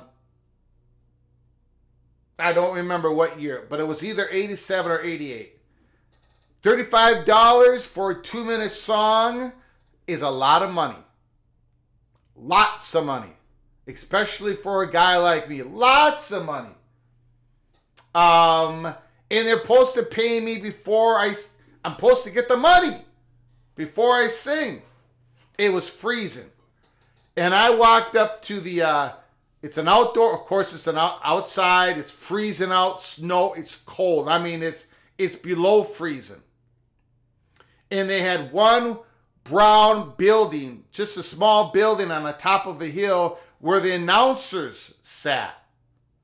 And the game goes out on radio, a little radio station in the Twin Cities area. And I actually had, don't matter. I was given the microphone, and I'm still itching to say, where's my $35? The microphone had this big block of ice on it, and it was black. And I'm supposed to start singing. I said, what is this? And the guy said, oh my goodness, that's my coffee. If I spilled coffee in the microphone, and it freezed on the top of the mic. He grabbed the microphone away from me and knocked the ice off this big microphone. The wind is blowing. I'm outside of this brown building. I'm right on the outside of it. They hand me back the microphone. There's about 22 people up on the hillside, on both sides, Inver Hill, North Hennepin College football. No one's showing up to this game. The guys are freezing. The music is not coming through the speakers. There's no band. It's community college football. Couldn't hear the music. The wind is blowing, and I've got to sing the worst rendition of the national anthem in the history of renditions. And through the whole time, I'm thinking, I haven't gotten paid my $35. And one thought came through my head. One thought came through my head. If I walk away from this arrangement without getting paid the $35, I might be in the right. I might have, look, they promised 35. This has always been the arrangement. I'm supposed to get paid before. But if I walk away, I'm going to be in the right. I'm going to be in the right ethically, morally, in my heart. But is that going to help me in the future? Am I going to get this gig for $35 again? No. So when I'm thinking about Matt Saluka, $100,000 is a lot more than $35. UNLV, somebody somewhere promised a commitment to him much bigger than $35. So it's a little bit, it's apples and oranges. But when Matt Saluka made this decision to bolt after UNLV being 3-0, ranked in the top 25, this is a big decision for the young man. Ethically, morally, he might be absolutely correct. But for him to still pull the trigger, knowing what he doesn't know how this is going to affect his market for next year. That is something we all should think about as well. Regardless if you think he's in the right or the wrong, him and his family had to take in the equation of, how does this affect me? We might be seeing a lot more of this happening here in the next year. But this is really the first substantial, impactful player walking away after a few games. UNLV's in a situation that they haven't found themselves in forever. I mean, forever, because they have an opportunity to go to the playoffs. Saluka had an opportunity to drive this team to the Mountain West Championship. And money and opportunities come flowing your way if you do that, even if you're not getting paid by this collective. Or another decision, or another option was Saluka saying, putting out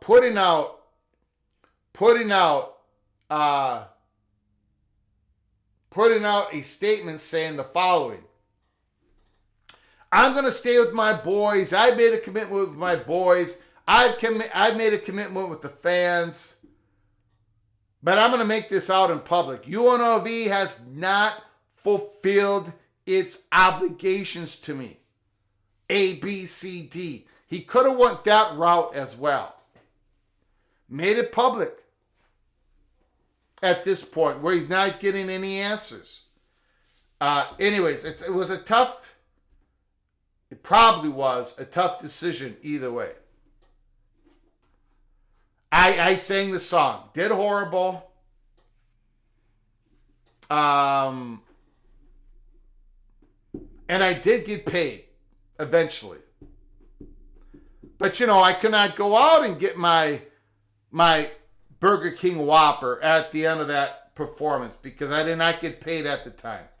So that was not cool.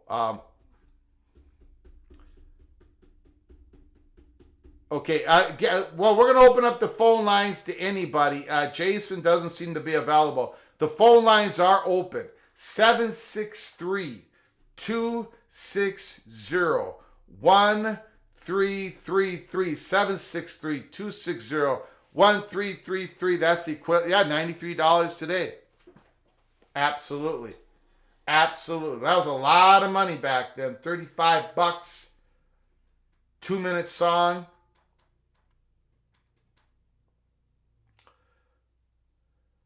Are you sure they didn't give you $35 not to... Jeez. Holy smokes. I tell you what, guys.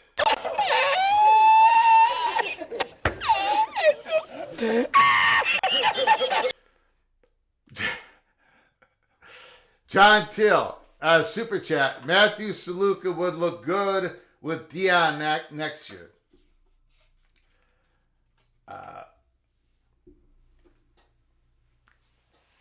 Matthew Saluka is a good, tough, hard-nosed quarterback, but he's not. I don't know. The juice is not worth the squeeze. Call from Tristan 5. Tristan, the floor is yours. Let it rip, sir. Hey, Greg. Thanks for the opportunity to speak. I just wanted to call in and say that I think that Alabama is going to dominate Georgia. I don't think it's going to be a total blowout, but I think they're going to win comfortably in the game. And the reason I think that is we've got a new coach at Alabama. This guy is a good coach, Greg. Got it. And I think he's saving some X's and O's for this game. He's going to throw a wrinkle at Georgia that they haven't seen yet. And they got that freshman wide receiver, Ryan Williams. I think he's going to have a huge day. I think he's probably going to score on, I'm going to say 2 touchdowns in the game, probably long ones. Wow. Yeah, and so I know Georgia's defense has been great, but they haven't played a team like Alabama yet with the talent level of Alabama. And I think Alabama, they're going to be there at the end. They're going to be competing for the SEC title. And I know they don't have Texas on the schedule, but they may get a shot at Texas. If they can get by Tennessee, I think they're going to get a shot at Texas in the SEC championship game. Wow. Interesting. Where is that game? That's at Tennessee? Yeah, the game is at Tennessee, and that's going to be their biggest hurdle, in my opinion. Wow. But yeah, I just think Georgia's due for a letdown. I mean, we saw it last week with Kentucky. They're banged up.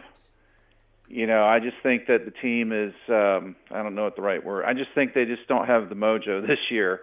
I mean, they're still a great team. They're still talented and everything, but they're not playing at the highest level. And I think Texas and Tennessee appear to be playing at a much higher level, and I think Alabama's going to shock them and come out with a big win. Wow. I'm saying at least 10 points. Beautiful. I love the boldness here. I love the boldness. Tristan, holy hey, listen, smokes. that DeBoer, that was a great hire. Oh, yeah. Yeah. Man, people are going to be shocked at how well he does. I'm not going to say they're not going to miss Nick Saban because he's the best ever, but I think DeBoer is going to keep them highly, highly competitive for a long time. Yeah. And he's going to get a quarterback that better fits what he wants to do. Not to say that Jalen Milroe can't do, it's just that Kalen DeBoer, he's going to be recruiting and developing guys who are going to be taking shots down the field. That strong arm, and Milroe has a strong arm. Don't get me wrong. I'm just saying a more of a pro NFL pro pocket quarterback who's taking shots downfield. Oh yeah, absolutely. I'm looking forward to seeing who he's going to be able to recruit. Yeah. Because he's got the reputation, and people are going to see this season how well he does with the offense, and so I think Alabama they're setting up pretty nicely to continue their domination, and I just think Georgia's due to take a step back. They're due to have a regular season where they lose a couple of games. Okay. And I think this is the year that happens. So that's all man. I had. Boldness, I love it. All right, thanks a lot, Greg. Thank you, Tristan. Greg, keep up the good work. Got it. Thank you. Great call. All right, bye-bye.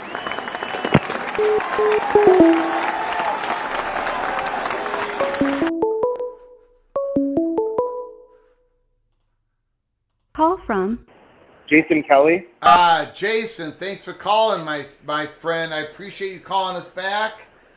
A lot of UNLV news. What is your take on all that has been going down here?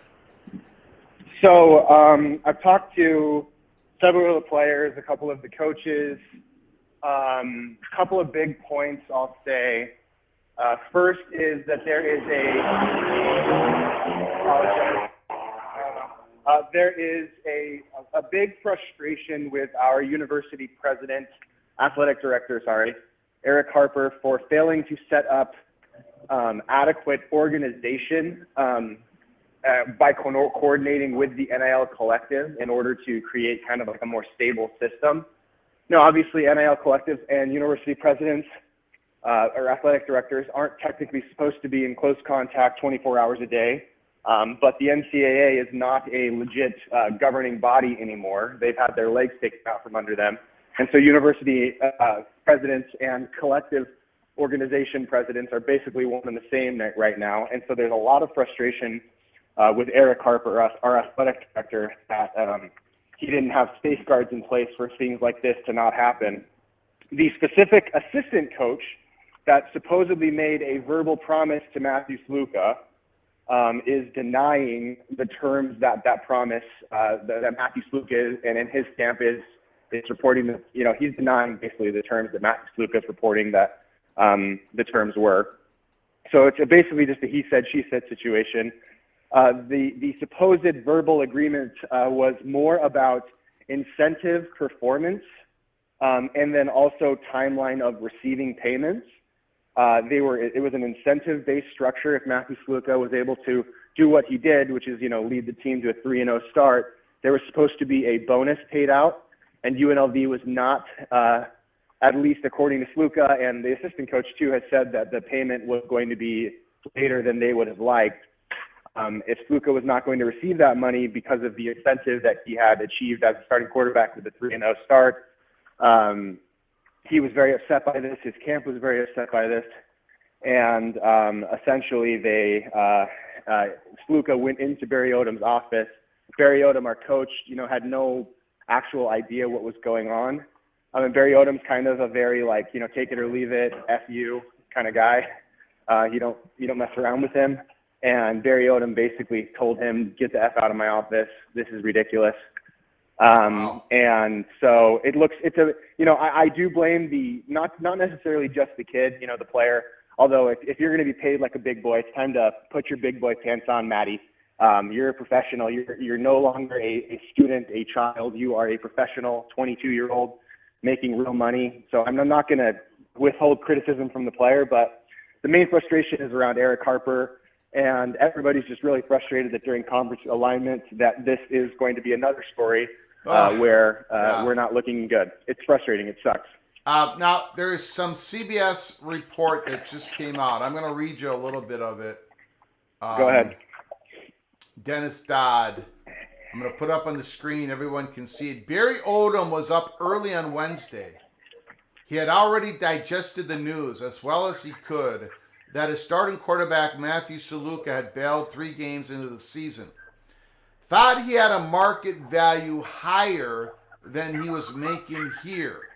UNLV's coach texted in the early morning gloom, at least around the Rebels football office. I want to skip some of this. ESPN reported that Saluka was verbally promised a minimum of $100,000 from a UNLV assistant coach. One source close to Saluka said the only money he received from UNLV was a player's stipend. An NIL agent described Saluka's camp not having an agreement in writing as catastrophic. And I brought that up as well. You got to have something down, and you got to have something. It's got to be in form of some sort of contract. So I don't think Saluka was represented very well by this agent. Rob Sign, the CEO of Blueprint Sports, who operates UNLV's collective, told Yahoo Sports that the collective never agreed to a $100,000 deal. And that's another thing. You can't really make an agreement with the assistant coach, especially at that time. It had to be with the collective. Before Saluka left, Saluka and Blueprint Sports were discussing a monthly payment of $3,000 a month before he left.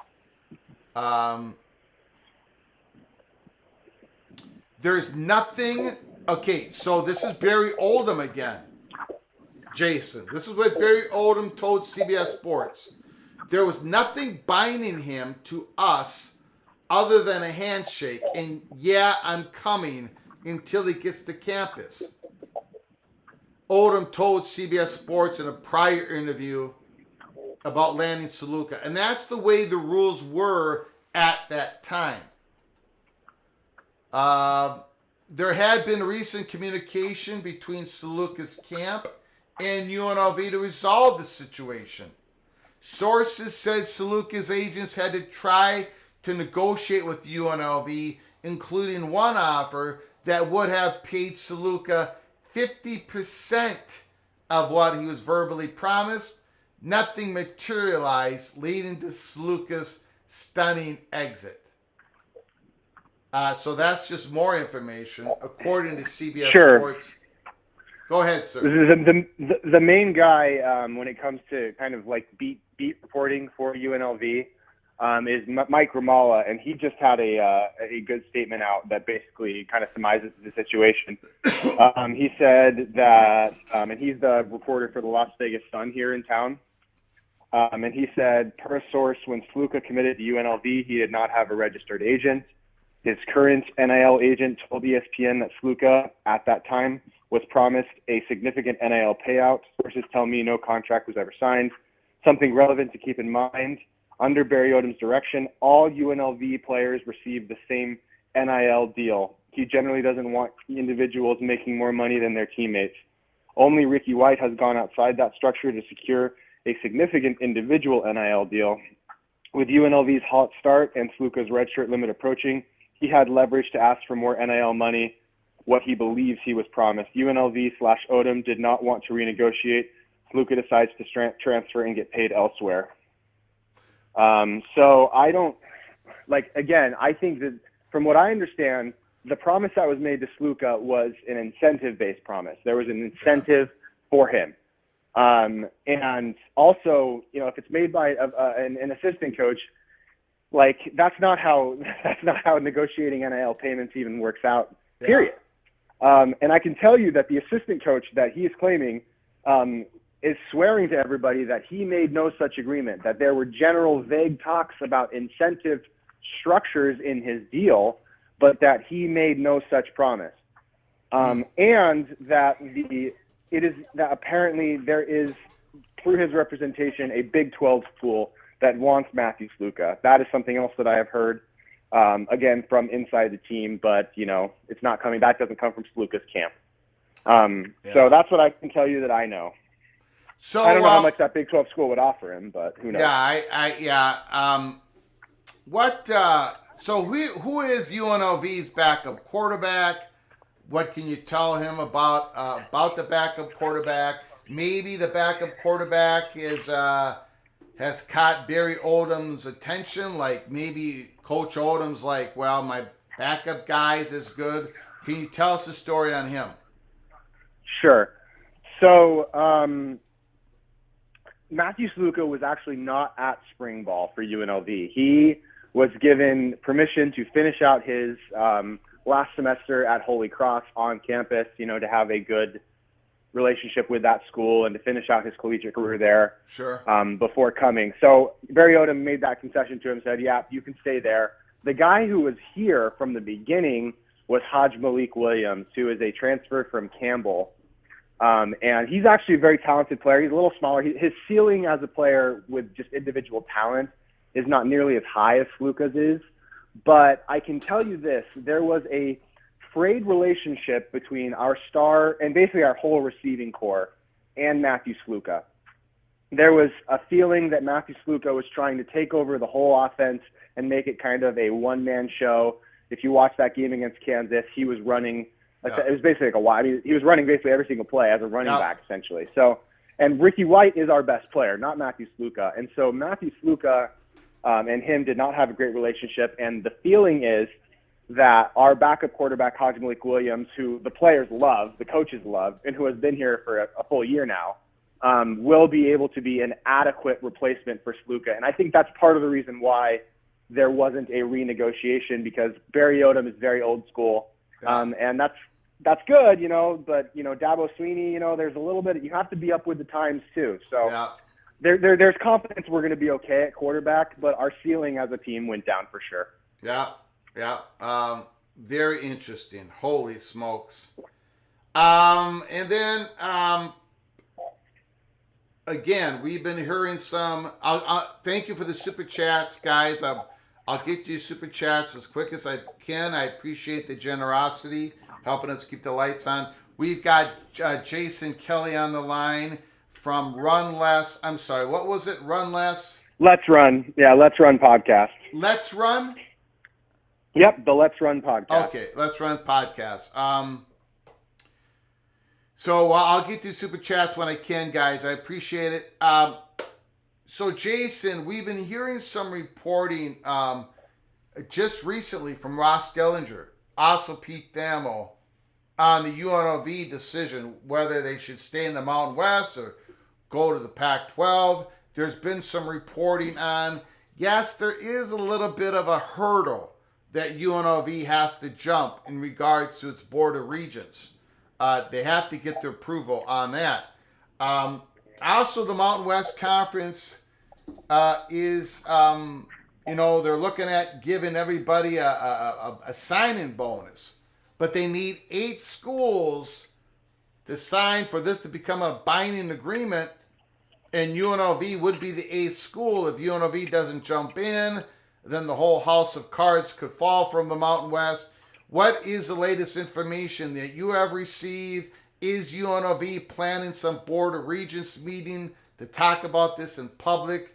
What is going on, sir?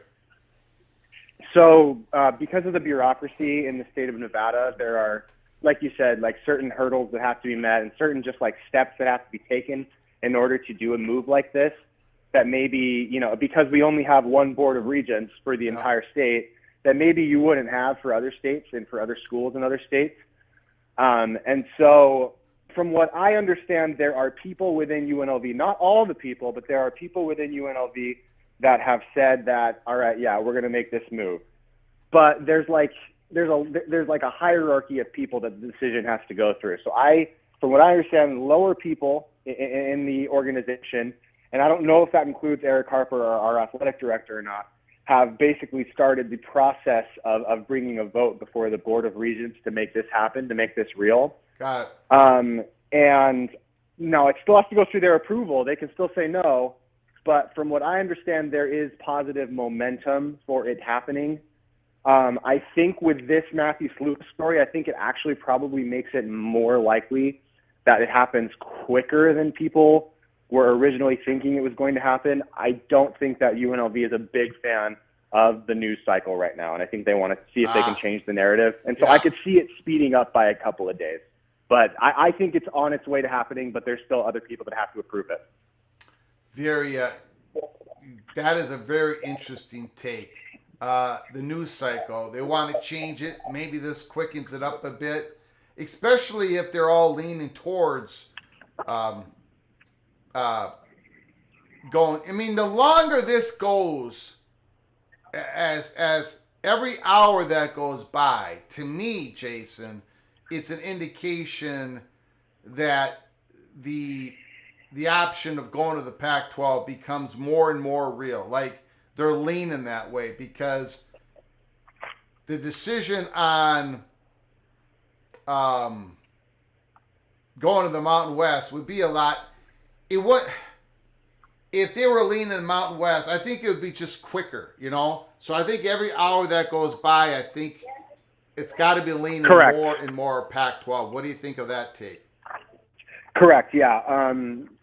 Also, there was the payout money that was supposed to be offered to UNLV. They were trying to get more of it, but the Mountain West was trying not to go above like $15 million to UNLV.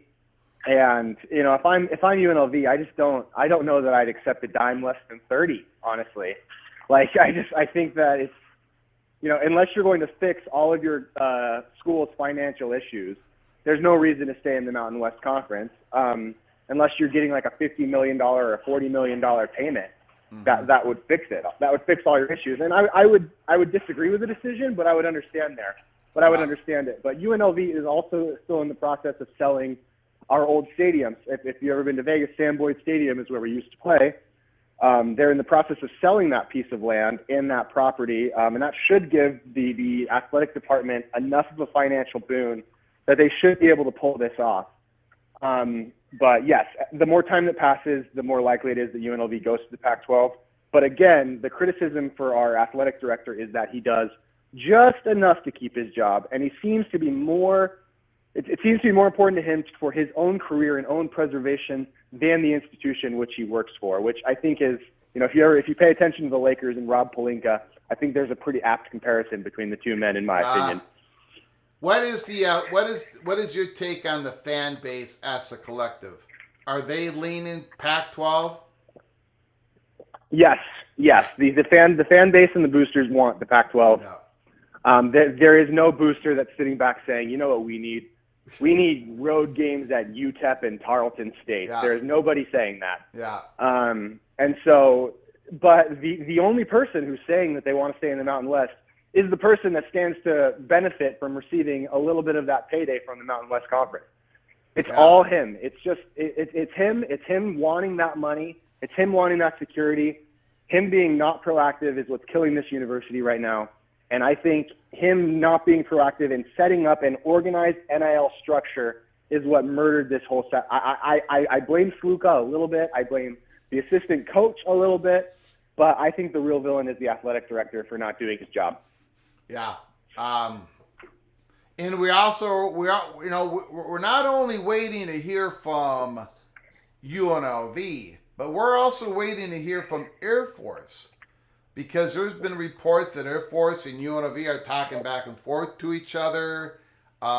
It might not even have to do with, you know, they might be going their own separate ways. Air Force might be joining AAC, but so we're waiting. I mean, if some Air Force news breaks before UNLV news breaks, that might give us an indication of what UNLV is going to do, right? Correct, yes. Yeah. So, all right, Jason, I appreciate the phone call. I appreciate your time. I hope you call us again at the time when everything breaks, or maybe beforehand if this is going to continue on. But I appreciate you, sir. I appreciate your time, man. Thank you, sir. God bless you. God, you too. God bless you too. Thank you, Jason. Appreciate it. Beautiful call. Outstanding.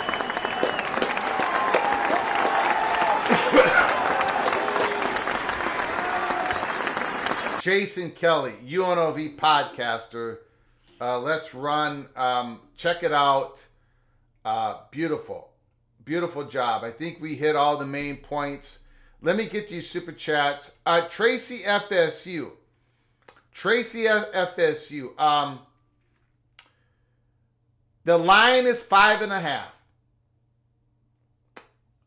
Florida State is the underdog. They're getting 5.5 points. So, if Florida State defeats FSU this Saturday, I'll be singing the song "The Seminole Wind" live, the next live show after the Saturday shows that we do. So it's in the books. Thank you for the super chat, Tracy FSU. If Florida State pulls the upset, I will be singing the song that you requested. Seminole Wind. Yep. Okay. So it's in the books. Thank you for the super chat. Thank you for your kindness. Thank you for your generosity. Now, nobody else is very happy with it because I could be singing a song come Sunday or Monday's live show. So, but that's the way it works. Thank you, Tracy. Appreciate it. Let's go to, before we get to anything else, I am way behind. Way behind. Thank you, John Teal and Ryan Thomas and Ricky and Jimmy for your donations. And then Ryan Willie, the Evil Badger. I stand by my comments about the Mountain West Commish. Didn't she learn from the Alliance? Super chat. Thank you, Ryan Willie. You've got a point, Mr. Willie. You got a point. Thank you for your generosity once again, sir. John Teal, more than $100 today. Inflation doesn't count food and energy in this equation. I bet 35 from them has closer to 400 purchasing power today. Thank you, John. Appreciate it. Rock and Rant, setting up NIL performance incentives unless I'm mistaken is totally not permitted. I don't even remember what is permitted anymore, what is not permitted anymore. This happened last January. They've been changing the I don't know. It could be. I have no idea. No idea. I don't know what the rules are anymore. There's no guardrails right now. I don't know what they were in January. Maybe there are guardrails. It's just all, I cannot keep it all track. But thank you so much for the early peak membership, Rock and Rant. Appreciate your generosity. 8 months. Holy smokes. 8 months. Rock and Rant has been an early peak Cloak and Dagger member. Sir, you are hereby knighted Cloak and Dagger. Ryan Thomas, I should have become an NIL attorney or player agent. You can still do it, Ryan. You can still do it. And I'll be your first client. Be my NIL player agent, not player agent, YouTube agent. Try to get me a name, image, and likeness deal, Ryan Thomas. I'll cut you in at 10%. 10%. Thank you for the super chat, Mr. Ryan Thomas. Appreciate it. Appreciate all you guys' donations, help keeping us going here.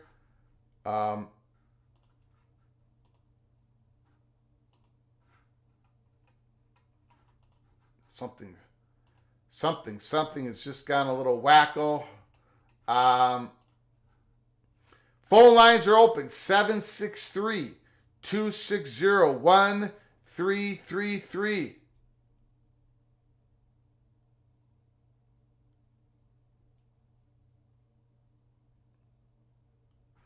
Dennis Dodd says collective bargaining is coming, folks. He thinks it's going to be coming at some point. AMAC, UNLV has all the leverage. They'll go to the highest bidder. Yes, with regards to the realignment situation. Absolutely. Okay. Let's see if there's any more news. If you're new to the channel, if you haven't done so yet, please hit the subscribe button and have your notifications turned on. We can come on live at any time. This time we came on in the morning. We could be coming on later today with breaking news if UNLV makes a decision, or if Air Force makes a decision, or if there's any other breaking news out there. So make sure when you subscribe to us, turn on those notifications. Smash the like button if you've liked our content today. I appreciate all of you. I think we're going to shut it down. We've been on the air for over 2 hours. I was not expecting to be on the air for that long for this morning show, but we got a lot done. We talked about Matt Saluka's situation. It's a complicated one. It's probably happening throughout the country. This is the first big one that's come out in the open. Hopefully we find some sort of solutions to all this madness that is going on. Thank you for the donations. Thank you for the wonderful phone calls. Thank you for the incredible chats in the chat room. I will, John Teal, we need to keep fishing in Texas. Something will give. John Teal wants the new Pac-12 to expand in the state of Texas. From Steve, the floor is yours. Hey, Greg, it's a few things that I've been thinking, or one thing I guess I should say I've been thinking about. The state of Nevada with the UNLV thing, gone to the PAC, and then the arrangement that was made when UCLA went to the Big Ten with California, giving them some kickback. San Diego State and Fresno State, what keeps San Jose State from saying, hey, you guys owe us some money? You guys are going to the PAC. We're stuck in limbo. UCLA, it was ruled, should do it for Cal. What about San Diego State and Fresno State doing it for San Jose State? Yeah, it's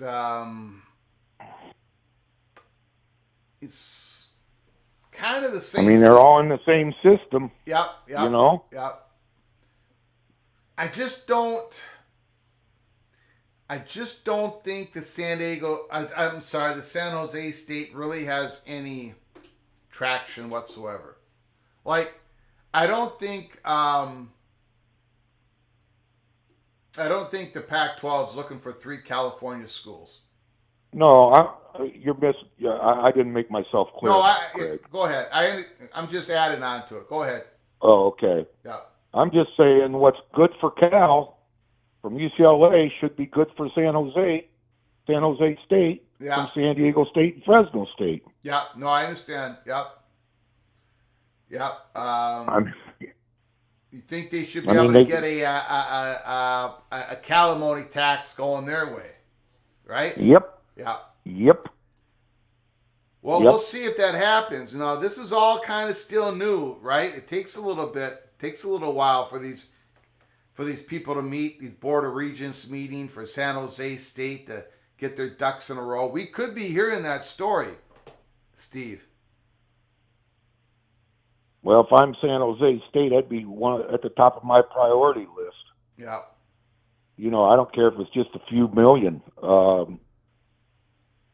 Not that they were wronged in so many ways, but if you set a precedent with UCLA and Cal within your system of education, higher education, then I don't know. I just think they would have a great case. Yeah.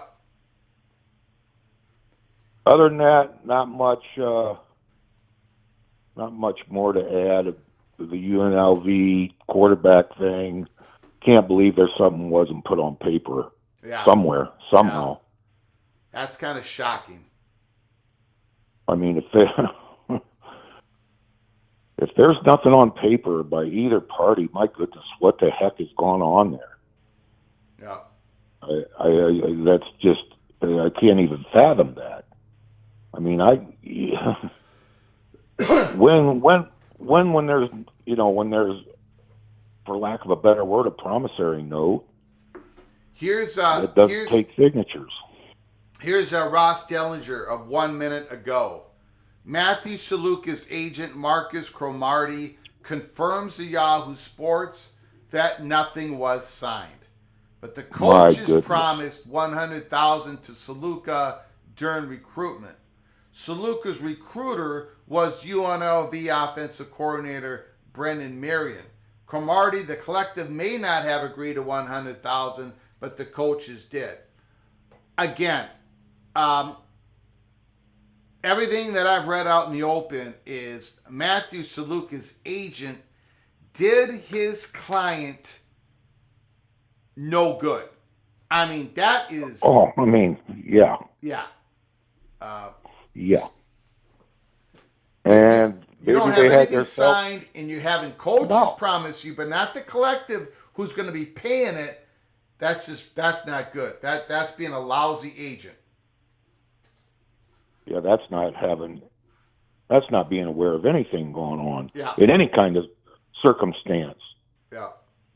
Now it's they better have had a cell phone on recording the whole conversation with the assistant coach, or they've got nothing. Yeah. They've got nothing. Yeah. And it's a shame it had to turn out this way, but I'm pretty sure this agent won't have a lot of people calling him wanting them to represent him after this. So no. Anyhow, that San Jose State thing just kind of popped up in my mind, and okay. Appreciate the call, something kind of off the wall. But have a good day. You got it. Thank you, sir. Whoops, that's not what I wanted. Sorry about that. Thank you. Great call.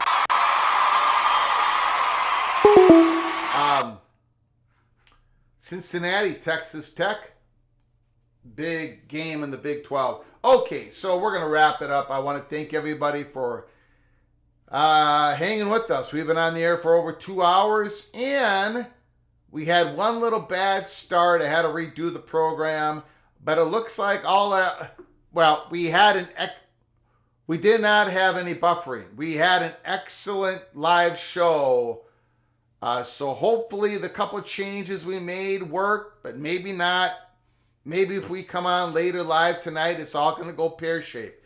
I cannot promise anybody a rose garden. But today, we actually had a show that did not fall to its knees, technologically speaking. John Teal of the Mountain West Conference votes to break the no pay for San Jose State. Thank you, John Teal. Appreciate it. Appreciate your generosity and everybody else. Again, subscribe to our channel, smash the like button, and make sure you have your notifications turned on because we could come on live later today with big breaking news. So keep your head on a swivel. Until next time, from all of us at PATC to all of you, please, you all take great care of each other. Thank you so very much.